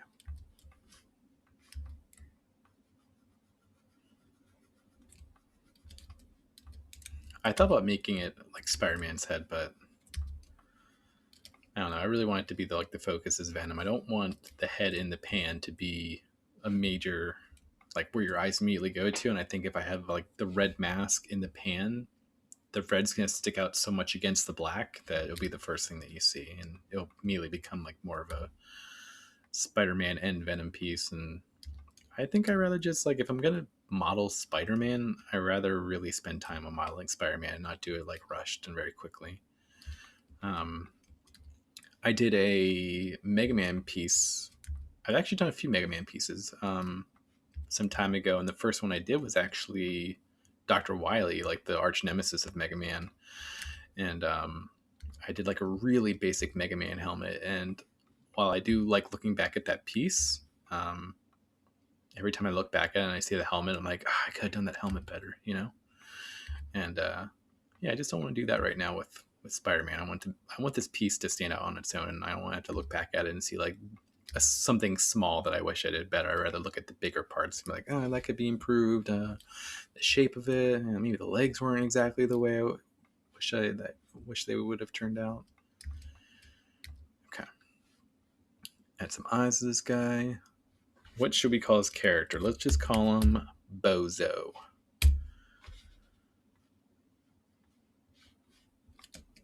Reminiscent of John Mulaney and how people don't say Bozo anymore.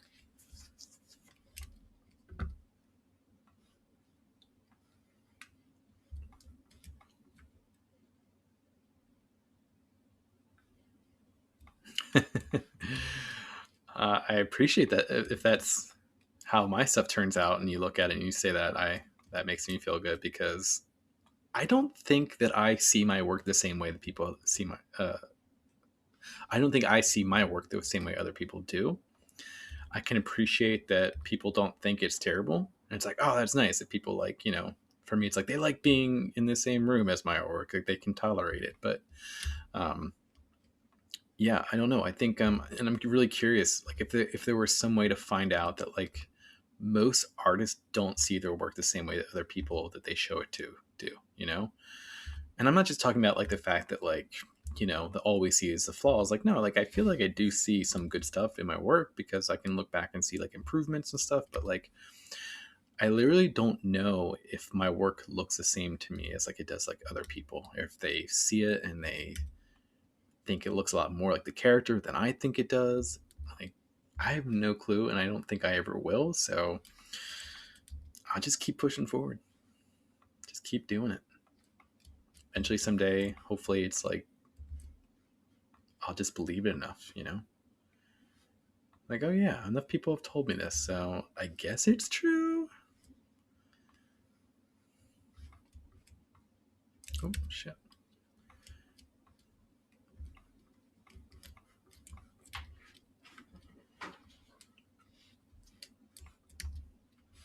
Yeah, hide my preview on here. Okay, so we got the eyes. Let's mirror that. And then what I do is I actually duplicate the eyes twice. And then for the bottom eyelids, I just chop off like about half of it. So there we go. And then I move it back in. I make it a little bit bigger. Oops. I knew I did that wrong. Make it a little bit bigger. There we go. Move back in. I am actually doing this a little bit wrong.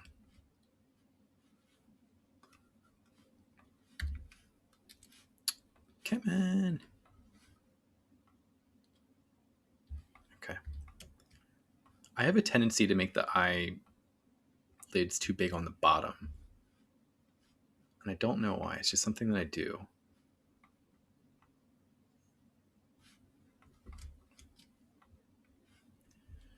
All right, let's flip these boys. Okay. These are the top ones. Basically, I'm just going to drag down the top ones.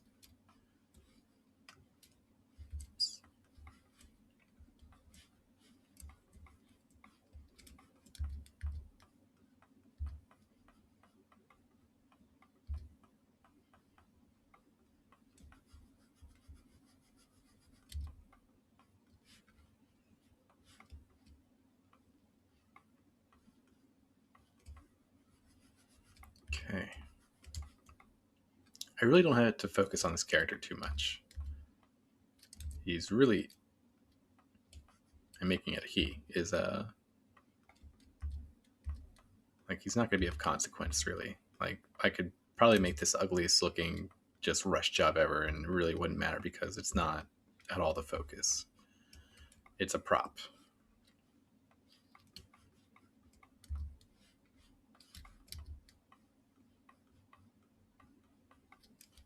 Now he looks really mad. Let's have him look like more surprised, you know? Like, oh.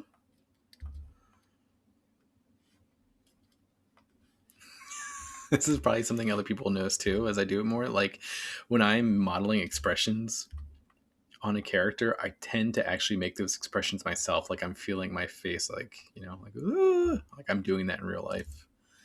It's gonna be so awkward to like watch a playback to see how the stream went and see myself do it. Like, oh my god, I'm doing it again.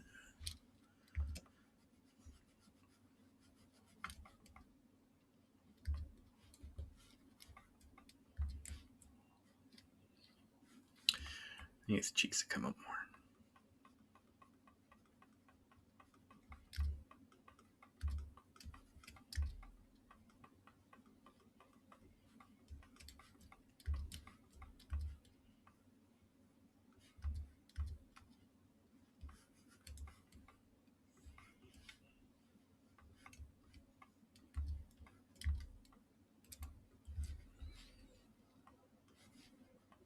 Okay. Add some nostrils.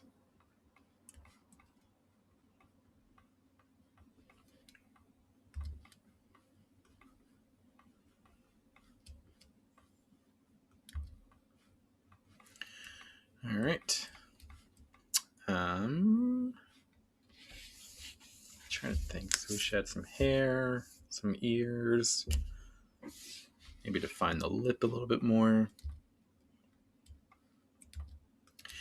Yeah, that is for sure. I mean, I always see the worst side of it. But sometimes I'm also paranoid that like I don't see actually like do I see every flaw? Like do I see like if someone is way more tenured and experienced than me, like are they gonna see more than I see? And then that's like the paranoia, right?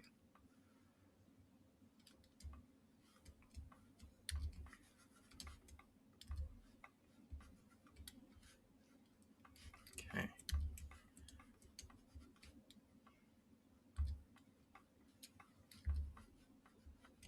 Got a big old chin on this guy. Maybe not that much. Maybe that was good.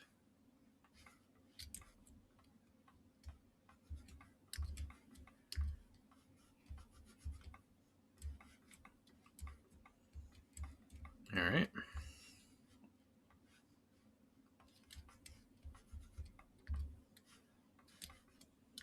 I can feel myself doing the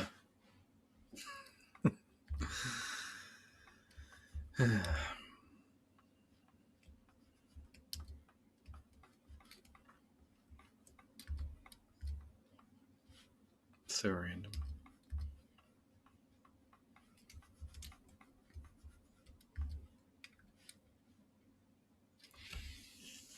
You know, I should have him in the pan, and his eyes are like looking up, like at Venom. You know, like, as if he's like still very much aware and conscious. It'd be like morbid, but also kind of funny.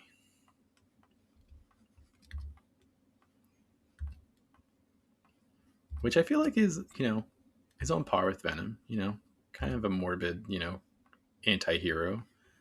I mean, in the movie, he straight up like tells a guy he's gonna eat him if he sees him again, and then he's just like, you know what? I'm just gonna eat you now. Like that caught me off guard. I'm like, oh, okay, so he is gonna kill him. Okay, okay then.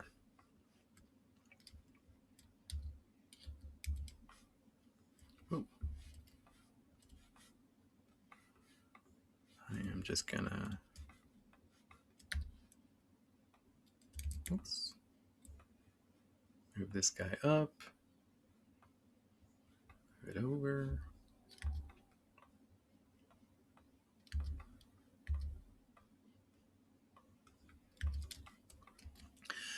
So Carhartt Gaming, has any of this, like watching this, intrigued you at all? Like, oh wow, I didn't know it was done that way, or maybe it's like easier than you thought it was? Because I think that's a lot of like the misconception with like stuff like this, is like it's actually not that different than I feel like making it real life. Like it's honestly, there's just a lot of tools. You got to learn like where they are, what they do, when the right time is to use them. But in terms of actual, making, like, yeah, it's not that much different than if you had, a ball of clay and you wanted to make a character like this. The only thing I don't really have to do is create like a wire, base to put all the clay on top of. So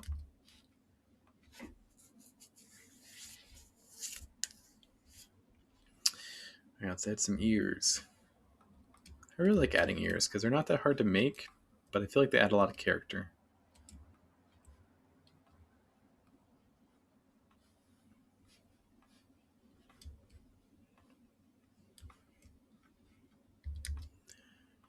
I'm going to do that. Stretch it out on that side. That's fine.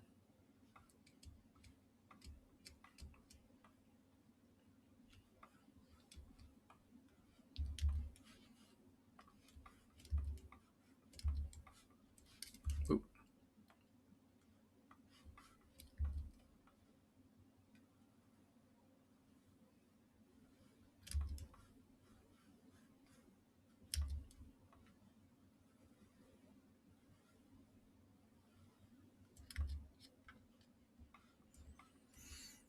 Okay. I don't do the ears very well, to be honest, but I do enjoy doing them. It's like the irony. I just, for some reason, don't care as much. I don't know why. It's just, I don't feel like they're that important to make that look like very stylized. Now that I say that, I feel like I'm going to be super aware of every time I do an ear on stream. Like, I gotta do it better. Gotta do it better. They're watching, they know. Okay. We're going to push it in. And then we will smooth it out. Oops. Actually, going to bump up that resolution a bit.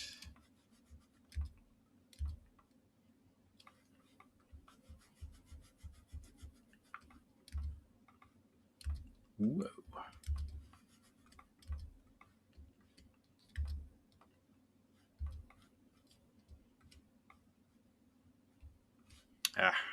My perspective's getting all thrown off. Okay. Move that up, move it over here. Mirror. There we go. Actually, you know what? Go ahead and do that first and then remirror that. There we go. There we go. Very simple ear. You can always make it a little more complex. Ear has like a lot of unique folds and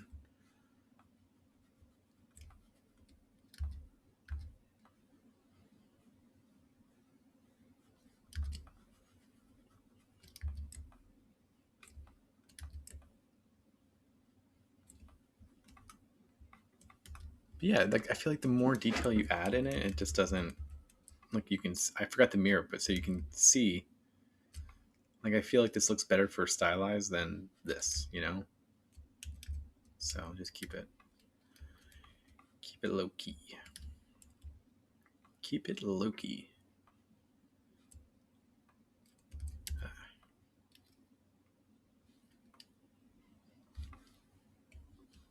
Okay, hair.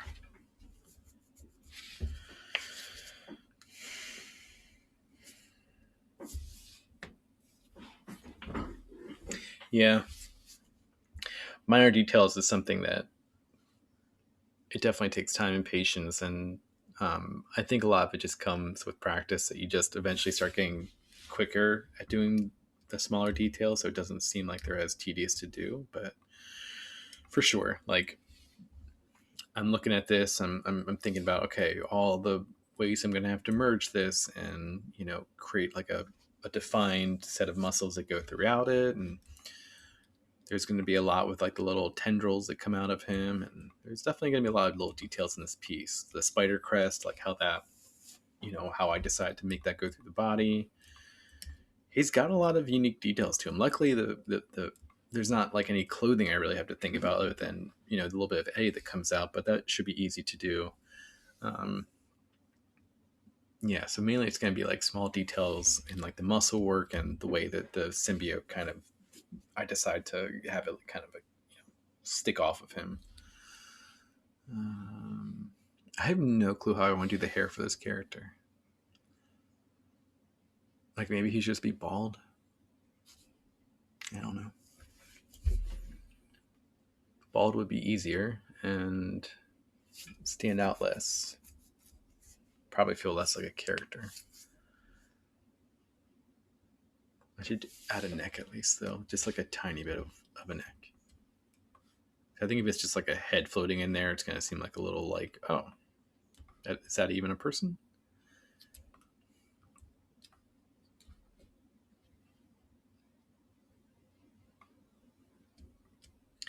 Make him look like that Brian guy that they're looking for. Who's the Brian guy? I don't know who that is. In the movie or...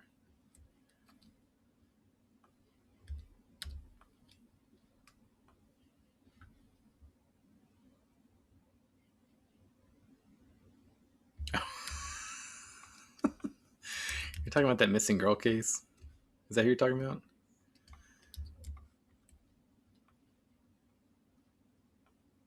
Oh my god. I don't actually know what he looks like, to be honest. Like I know I've seen his face on news reports, but man, that is a wild situation. I have to say, it's pretty crazy. Yeah, generic bald white dude. All right, easy enough.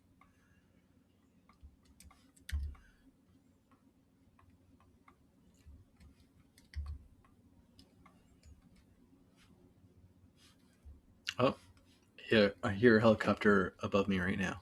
Maybe they're looking for him.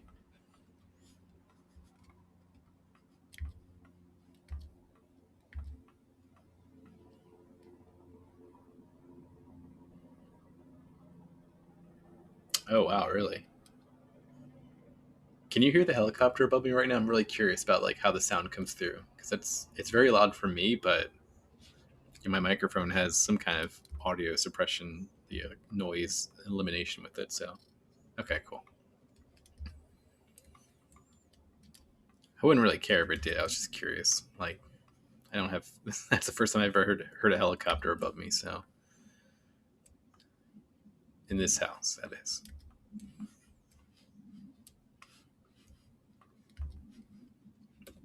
No, what am I doing? I messed it up. Lower. And up. What am I doing? Okay, I'm going to cut this very like gnarly. Oh, that's the wrong way.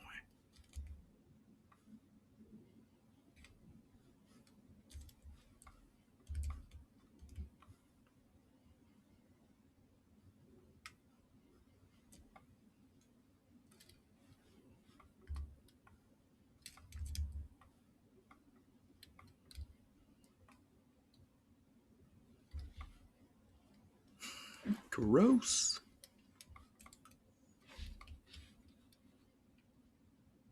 Okay, so we're doing bald. Easy enough. Give him a little more of a pronounced bald head.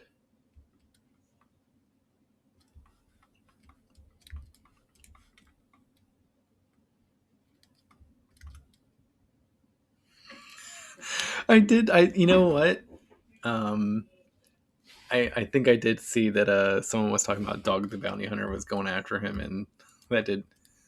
I didn't know if that was true, like if someone was just making a joke on Twitter or something, but I'm not surprised. That is very funny.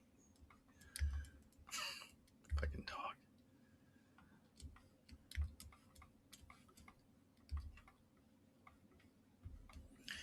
All right, I'm going to merge this guy fully into a new auto merged head. So now when I sculpt, it'll just be the whole head here. Actually, let me go ahead and auto group everything in here. Okay. Woo. That's not what I wanted to do. I'm isolating the eyebrows because the eyebrows I'm not trying to move since they're a lot more independent than what's going with like the rest of his face.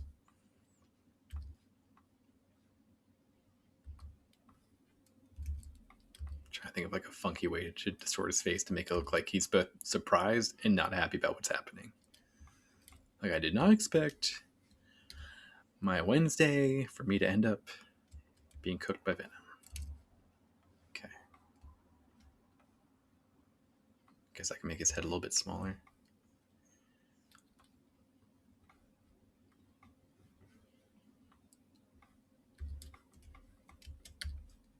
See, I can't make his head too much smaller than like Eddie Brock's, but at the same time, I don't want to ruin the dynamic of like, you know, maybe I should have his like head up like, it's going to have to be lower.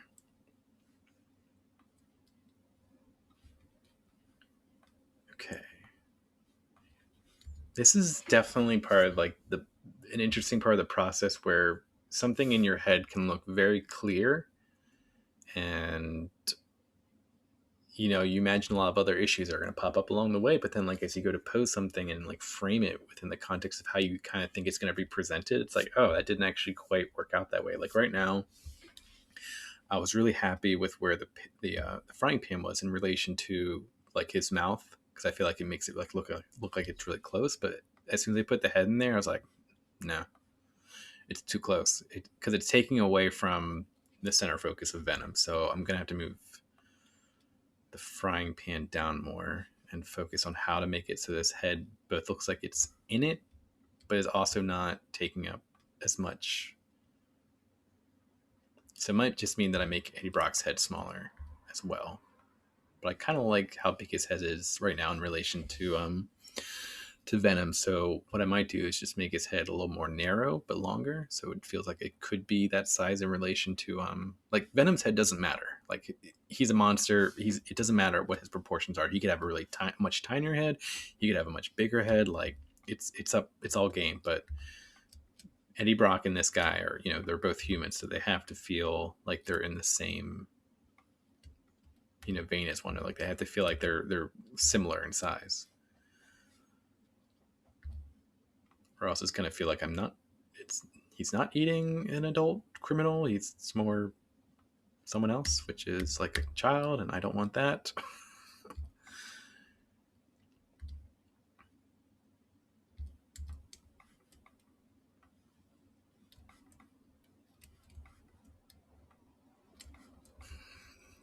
This also just might be pretty morbid.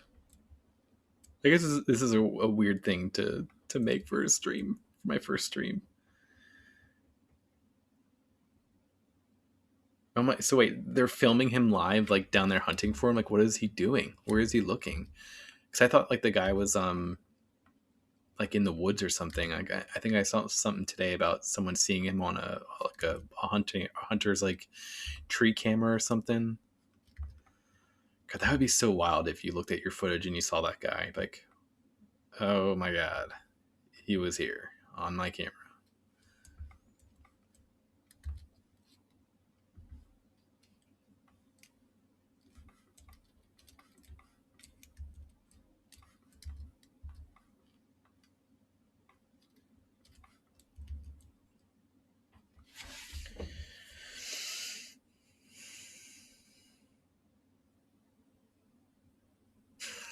Of course.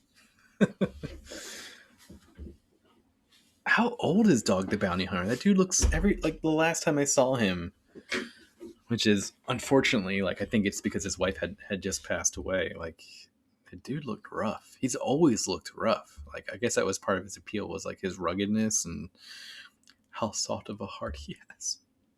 But yeah, like that dude needs to just chill. Is he? I gotta look it up now. I actually felt like he was older. He's 68, so he's almost 70.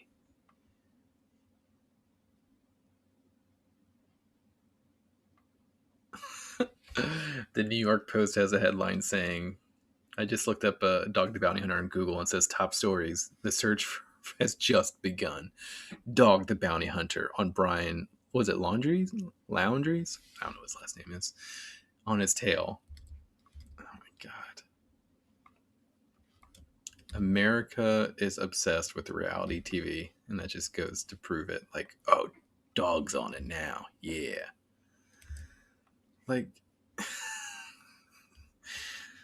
this dude needs to be found. We don't need the spectacle of it, you know?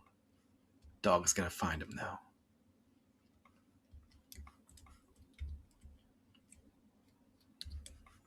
Okay.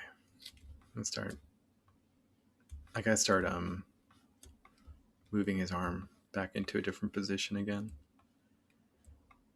I should probably save.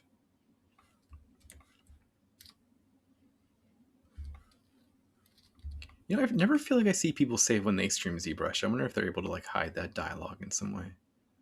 I'll watch someone like do like a sculpt on like YouTube, and it's something I just like watch while I work.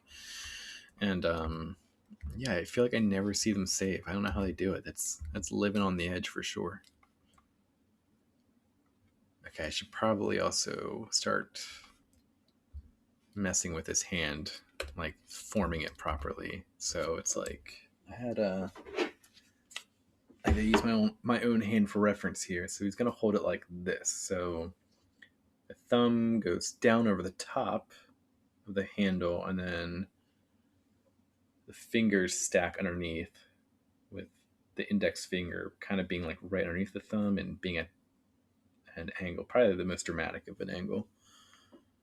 And then the knuckles stick out, but that index finger really sticks out more. It's like the thumb and the index finger are really the two that are controlling, and then the rest of the fingers are just support for the palm and the thumb. So I'll hold it like that.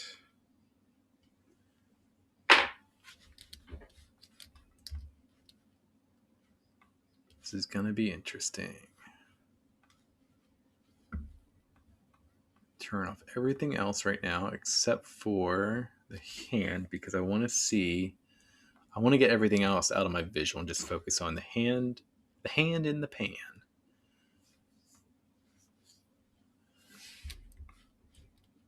And of course I accidentally turned off that. Here we go. Okay. Auto groups.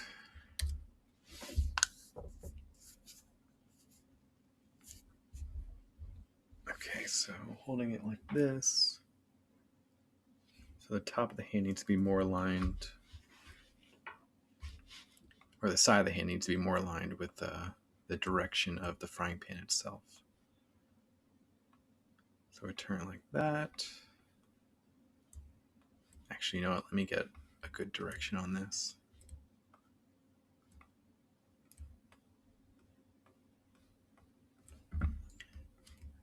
Okay.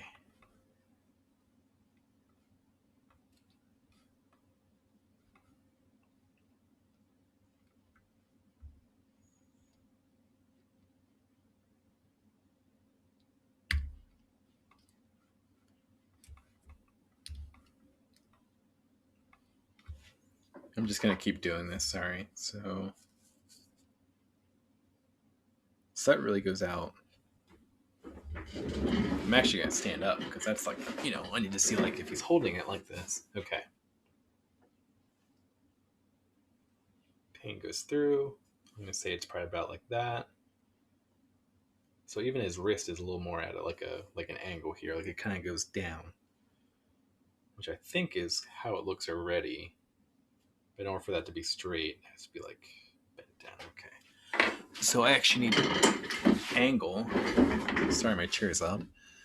I actually need to angle the hand up a little bit more and tilt that down. Okay. Oh, maybe not so much. And his thumb really just kind of comes out. You know, I think I need to make the pan just a little bit bigger, which is going to help with how the criminal's head looks. It'll look a little better. Okay.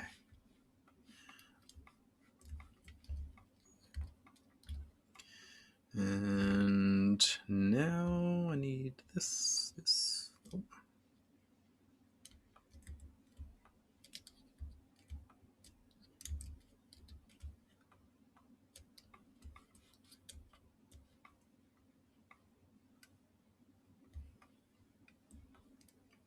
Okay. So like that.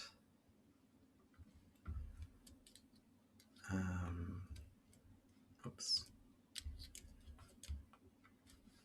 Sorry if I'm a little more quiet during these parts because I'm really concentrating on how accurate this looks. There are certain things I'm still trying to break out of. One of them is I have certain areas of when I'm sculpting that I really, for some reason, remain rigid about how real it looks. The hand is one of them. I don't know if that's a bad thing when it comes to hands, because I think we do look at, we do very much see the hands, in illustrations, and if they have joints and stuff like that, it's important for, to look realistic the way it's bending. If it's a character where it just has like the no joints, it's just like a giant, deflated water balloon for a finger, then like, yeah, it doesn't matter as much. It can be like a lot more bendy and rubbery, but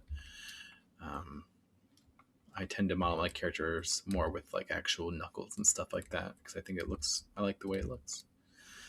Okay.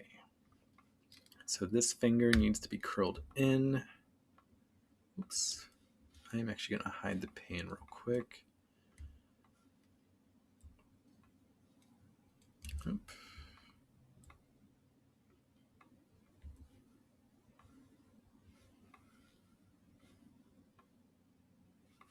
Okay. Oops.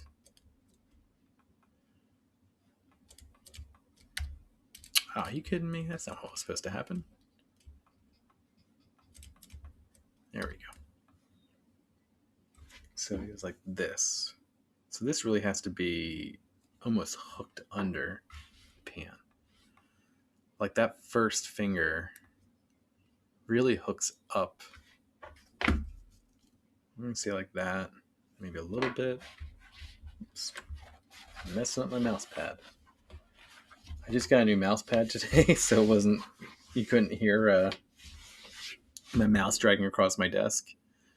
But it was like folded up, so it's all like it's still trying to curl back. Okay. And it doesn't have to be perfect, like, again, like, this is an area of the sculpt that a lot of people aren't really going to pay attention to how accurate it is he's holding the pan. So I'm not going to spend all night on this, but it is nice to be able to, like, the goal for this is to be able to provide a 3D print for people. So, they will see it from different angles. I do want them to think that there is a moderate to high level of integrity with the sculpts.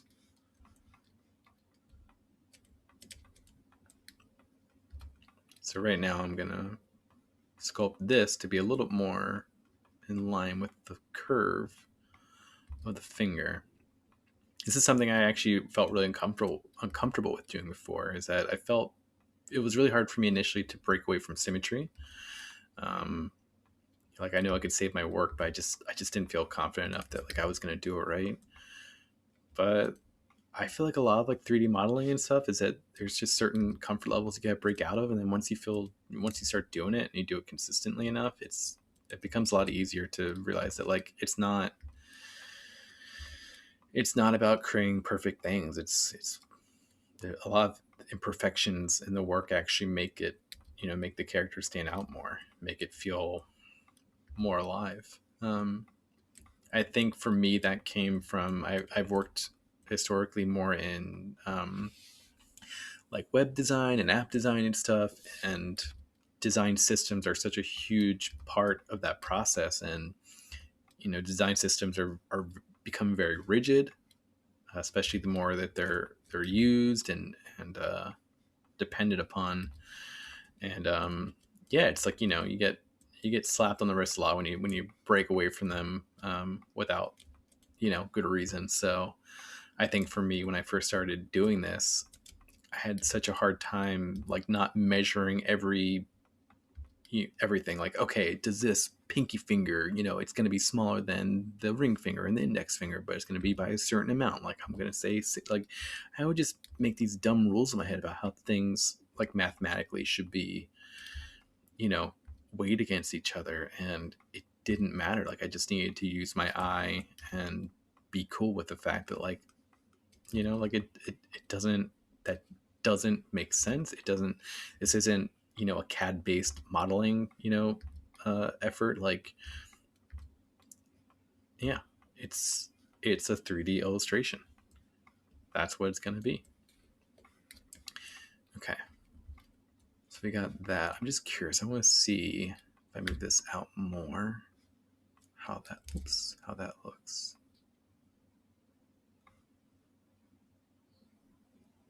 And he's got big hands, so like, yeah, even the pan in his hand is still going to feel small. Like, he's going to be holding it, like he's oversized for it. It's meant for Eddie Brock's hand, but instead this giant behemoth monster is holding it instead. So it's going to look a little silly. So I actually don't even hate that. Like, it almost like he's holding it delicately because he's so much bigger than what it is. But I think I'll at least do this middle finger. And if I don't like it, excuse me, then I don't like it, and I'll just revert back to that copy I made. But let's try it out.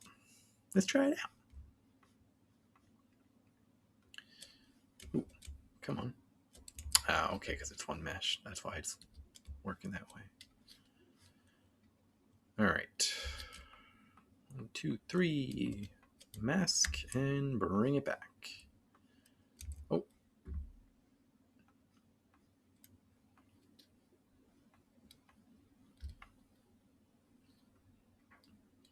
So when he holds this, it's interesting. Like, the middle finger is a lot more in almost like the first knuckle, not the first, really the second, because this is the first. The second knuckle is almost in the middle of the middle finger, between the middle finger's first and second knuckle.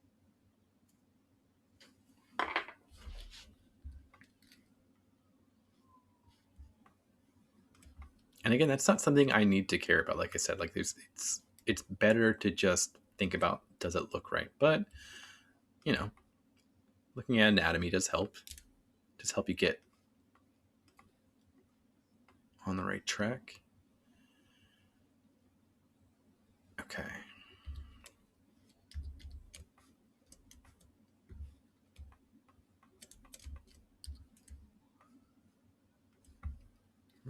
Must be some crazy stuff going on outside, because I hear helicopters. I've been hearing sirens. I hope everything's okay.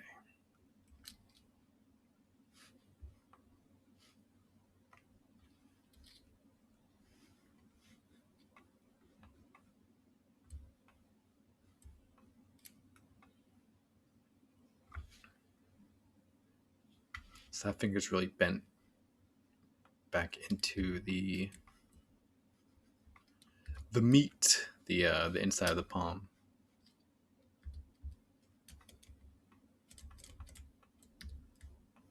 Okay.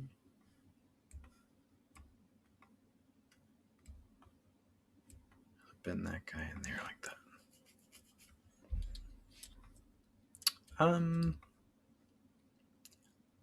It looks off. You know what it is? Is that this finger right here is a little too wrapped into the actual handle of the frying pan. Like, it looks like it's clipping into it almost.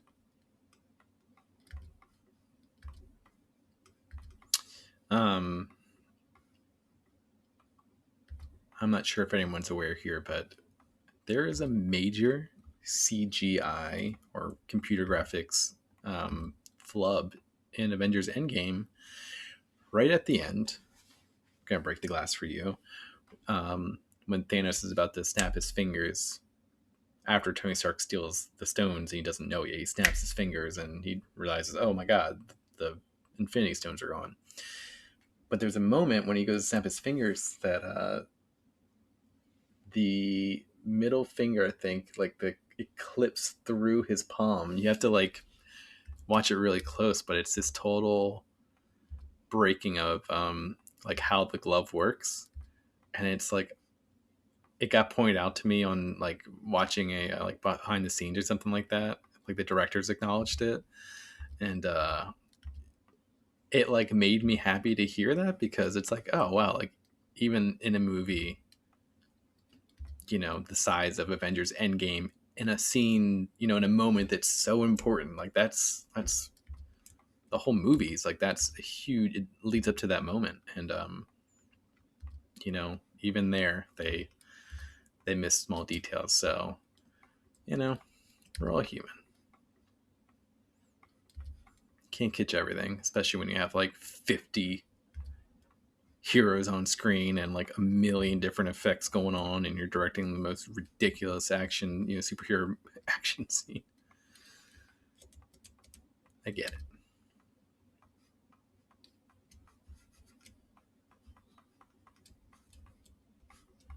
Okay.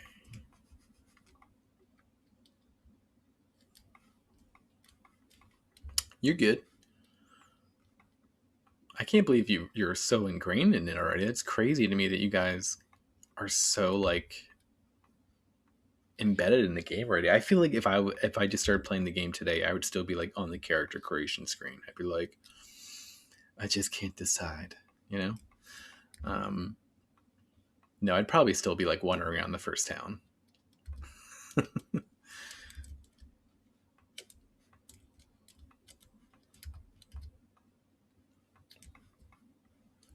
All right, yeah. So I'm not loving this as much. I guess I don't.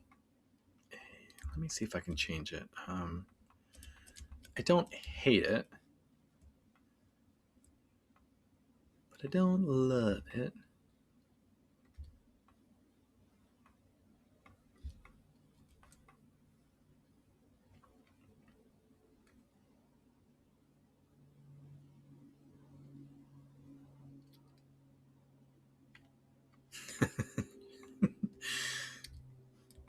You straight up Captain Marvel them. You're like, I gotta go defend other worlds and other realms, guys. Sorry. I think you can handle a village, okay?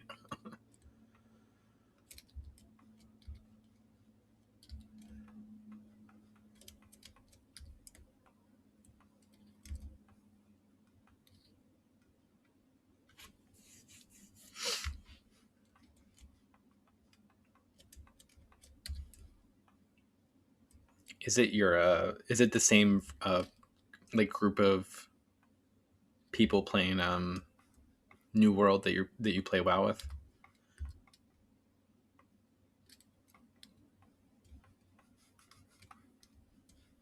Okay. Let's turn back on the arm. Ooh, that doesn't look good. Top teeth, bottom teeth, hands.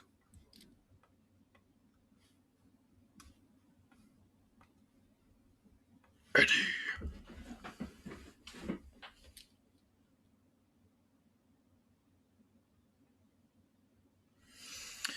Word.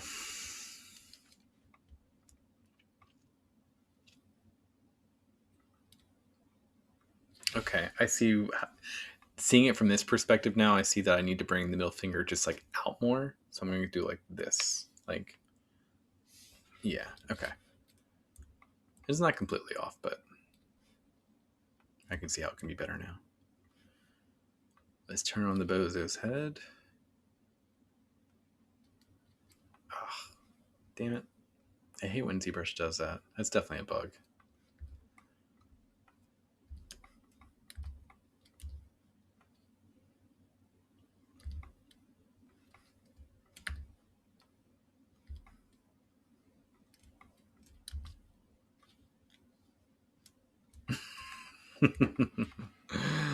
Good. Yeah, he's got like he's like holding it like he's gonna break it or something, you know. What do you think of this concept? Do you think it's like funny? Do you think it like, you know, I'm not fishing for compliments here. I'm like generally curious because if you have a better idea, I'm 100%. I want to hear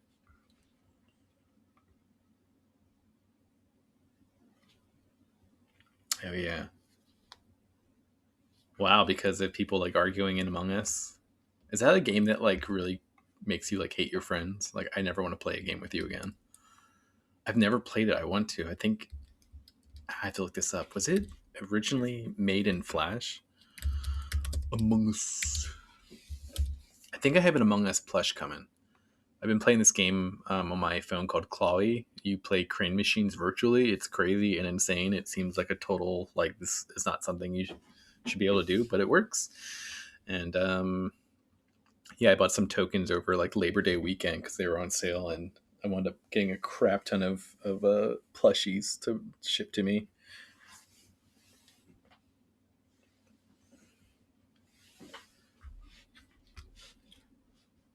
Ooh, okay. Um, um, I'm so curious about this Among Us game. Sorry, I'm gonna jump over to chat for a second because I'm googling. I'm googling.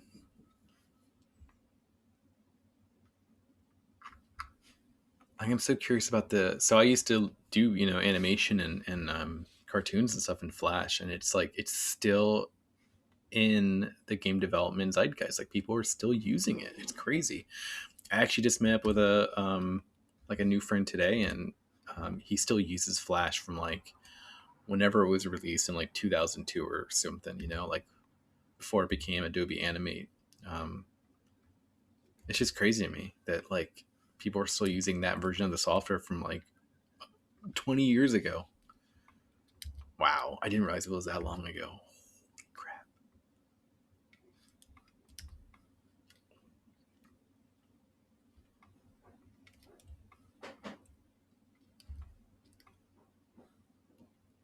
Okay.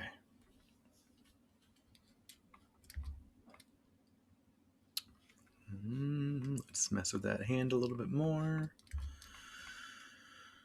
Okay, so I'm gonna do 1, 2, 3, 4, block it out, unmask. And I'm just gonna move that middle finger out a little bit more. See how that looks.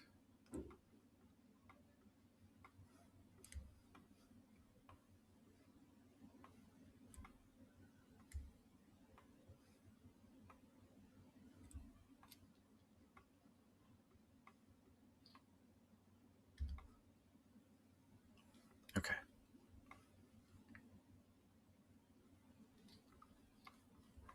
Now I feel like I like that more with the first two hands, but now I gotta like make the other hands fall suit. Oops, that's not what I wanted to do.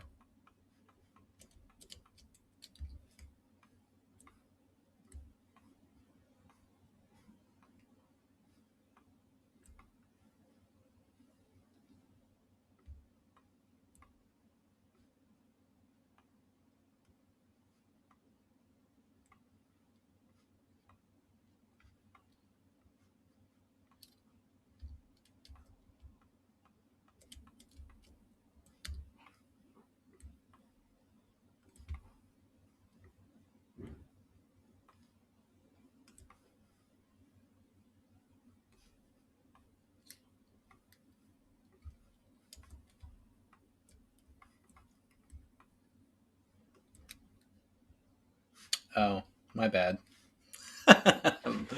I'm so sorry. I need to learn how to set up like more like automatic like cues, like if I'm interacting with the app or if I go into like Chrome or something, because it's definitely gonna happen to me.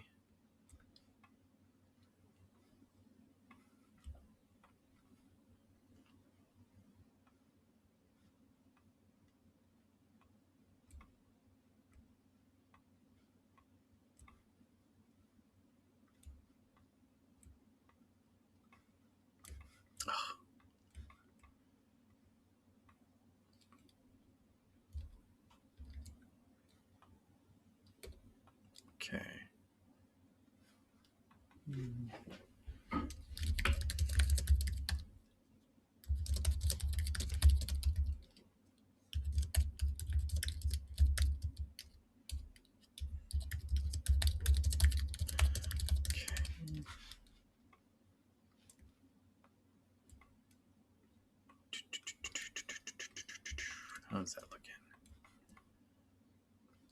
I think I need to make his pinky smaller, but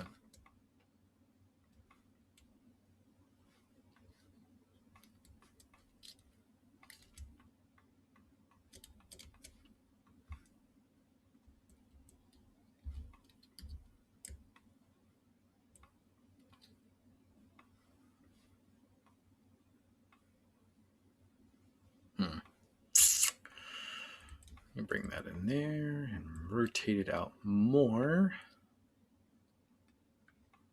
Okay, I'm liking that. I'm trying to think, should I bring the pinky in or should I kind of leave it out? Like I'm wondering if it adds a little more character into it, but nah, I'm gonna bring it in. Nah.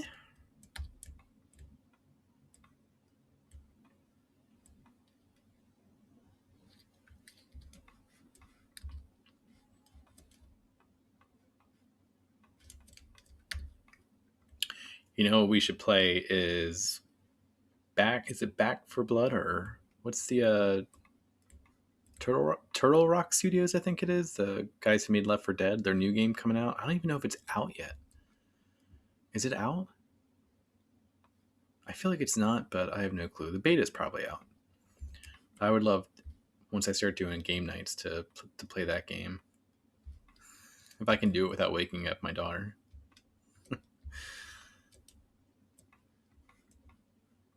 Okay. Not bad, but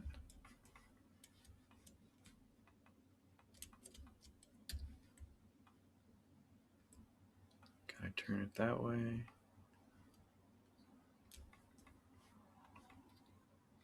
gonna save this before I lose all that progress. I don't know. I think she's like back behind me more and downstairs, so she's in like the middle level. I mean, worst comes to worst, I might just like have to soundproof the attic here, because I'm not going in the basement. I'll tell you that.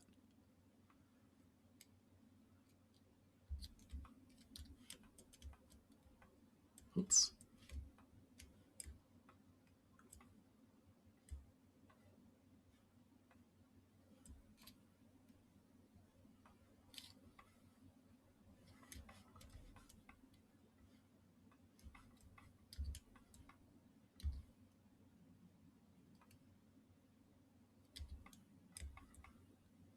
All right, his wrist looks all messed up now.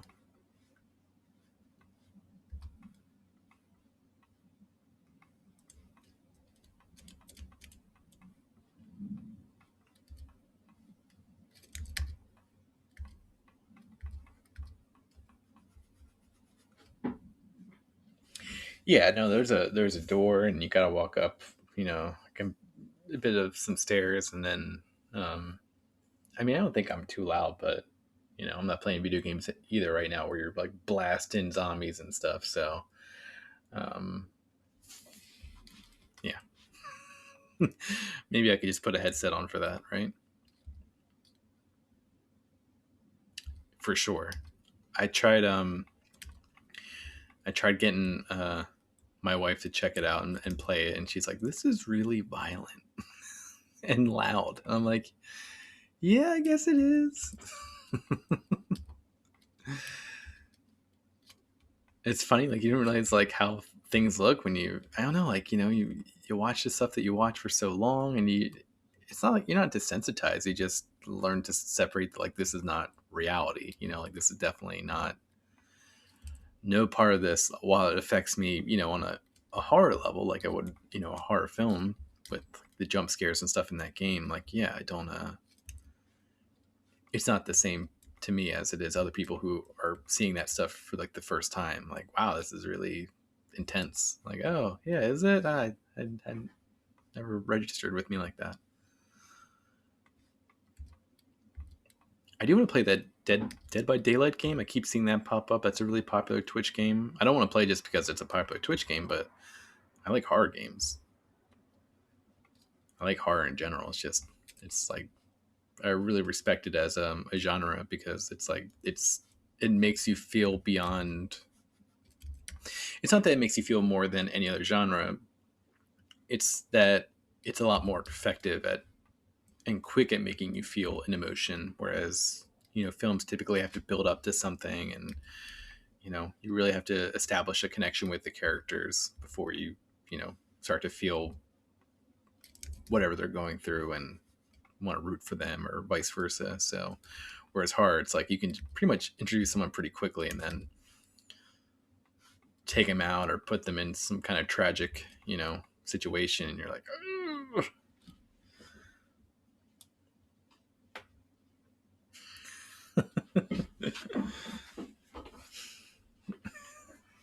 Thank God she said that to you, because you know you might have thought it'd been possible to jetpack over California and spraying twin Uzis at aliens or something.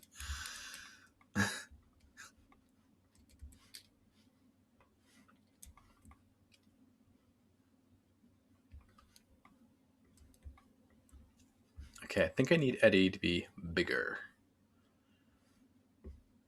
Cause I just feel like I'm looking at this and I think I can see that he's not.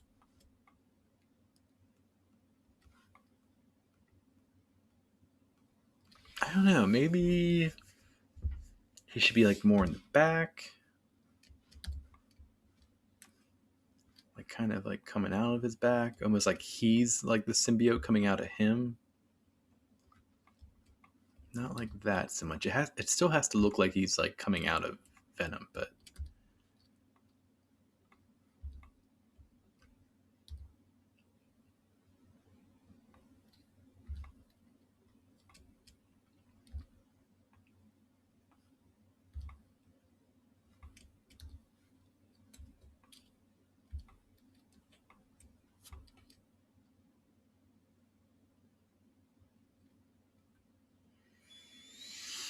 ooh, it's almost getting time for me to wrap this up. I am signing off in like 10 minutes. I have to say, I feel it, doing this and streaming and talking to the camera and stuff. It's a lot of fun, but it takes effort. Respect to people who like do this every day for like 6 to 8 hours. That is a lot of time. It would probably be a little less, um, what's the word? Fatiguing if it that's not a word. If I was playing like a game or something, because I think I'd be a lot more focused in on the game, and but then I probably wouldn't talk as much, but maybe more reactionary. We'll see. I definitely want to do it. I just want to, baby steps with this stream. So yeah. Let's before I end it, let's see what Venom looks like black. Let's establish some base colors in here. I kept it gray because it's easier to see, and let's get his arm to look a little smoother, because that one arm is really blocky. That was too little, or too much, I mean. Okay, shoulder blade. I'll do the same thing for that. Oh, that's just a little. Okay. Why is that all the way up there?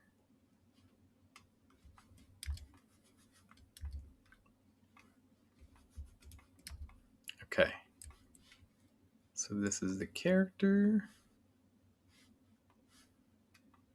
I'm going to fill in his head again.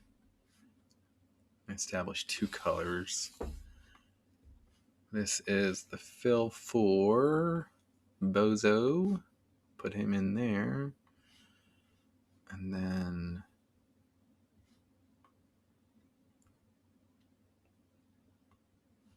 let me just paint all. Pretty sure there's a way to just paint everything that's visible. Fill visible subtools. Yes. What? No folder selected. What you talking about?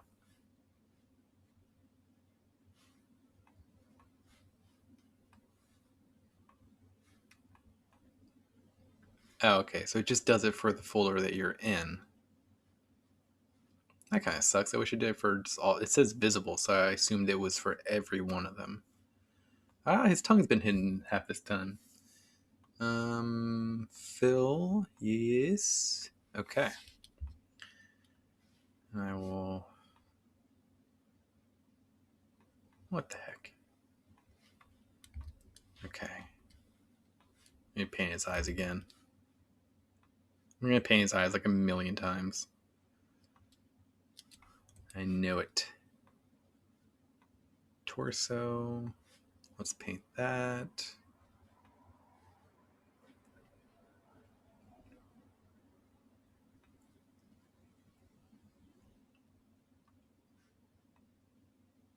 Oh shit, so it is doing it for this one now. Okay. Yeah, I imagine that's a big part of streaming games is like remaining present. I guess it'd be depending on the game. Like if I was playing Left 4 Dead and then the horde came at me, I think it'd be really hard for me to like concentrate on being an entertainer, and because I'd be just too busy trying to stay alive. But I don't know. It's kind of. I was thinking about just doing like an open world series where I just play open world games. Because there's so many I haven't played. Like I was saying earlier, I haven't played Horizon yet, and I really want to play that because the sequel is coming out. The Witcher 3. I own The Witcher 3 on 2 different consoles. I have it on the PlayStation, I have it on the Switch, because I thought, I didn't get time to play it on the PlayStation, but maybe if I have it portable, I can play it. But then I got on the Switch, and I still haven't played it. So I really want to play that game. Cyberpunk. That just, I know that game is becoming more and more improved, and someday when I probably get around to playing it, hopefully it'll be the game that they promised it would be. I keep hearing No Man's Sky is awesome now. I want to play that. There's just so many freaking games, man. Oh, and they look amazing. Okay. Let me switch this out. Do some painting real quick just to... His eyes are going to be tricky. I kind of like that. Like a little more on the side, like a shark,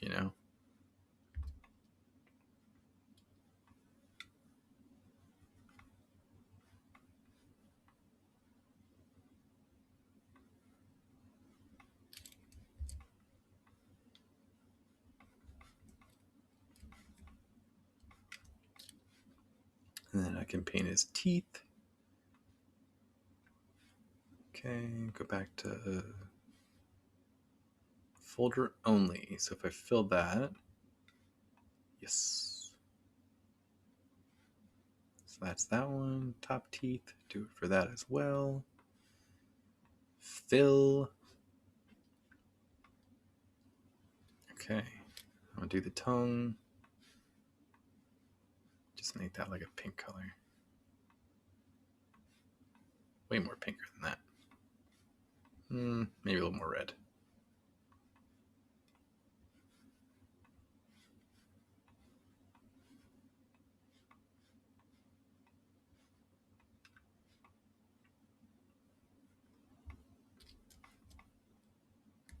Okay.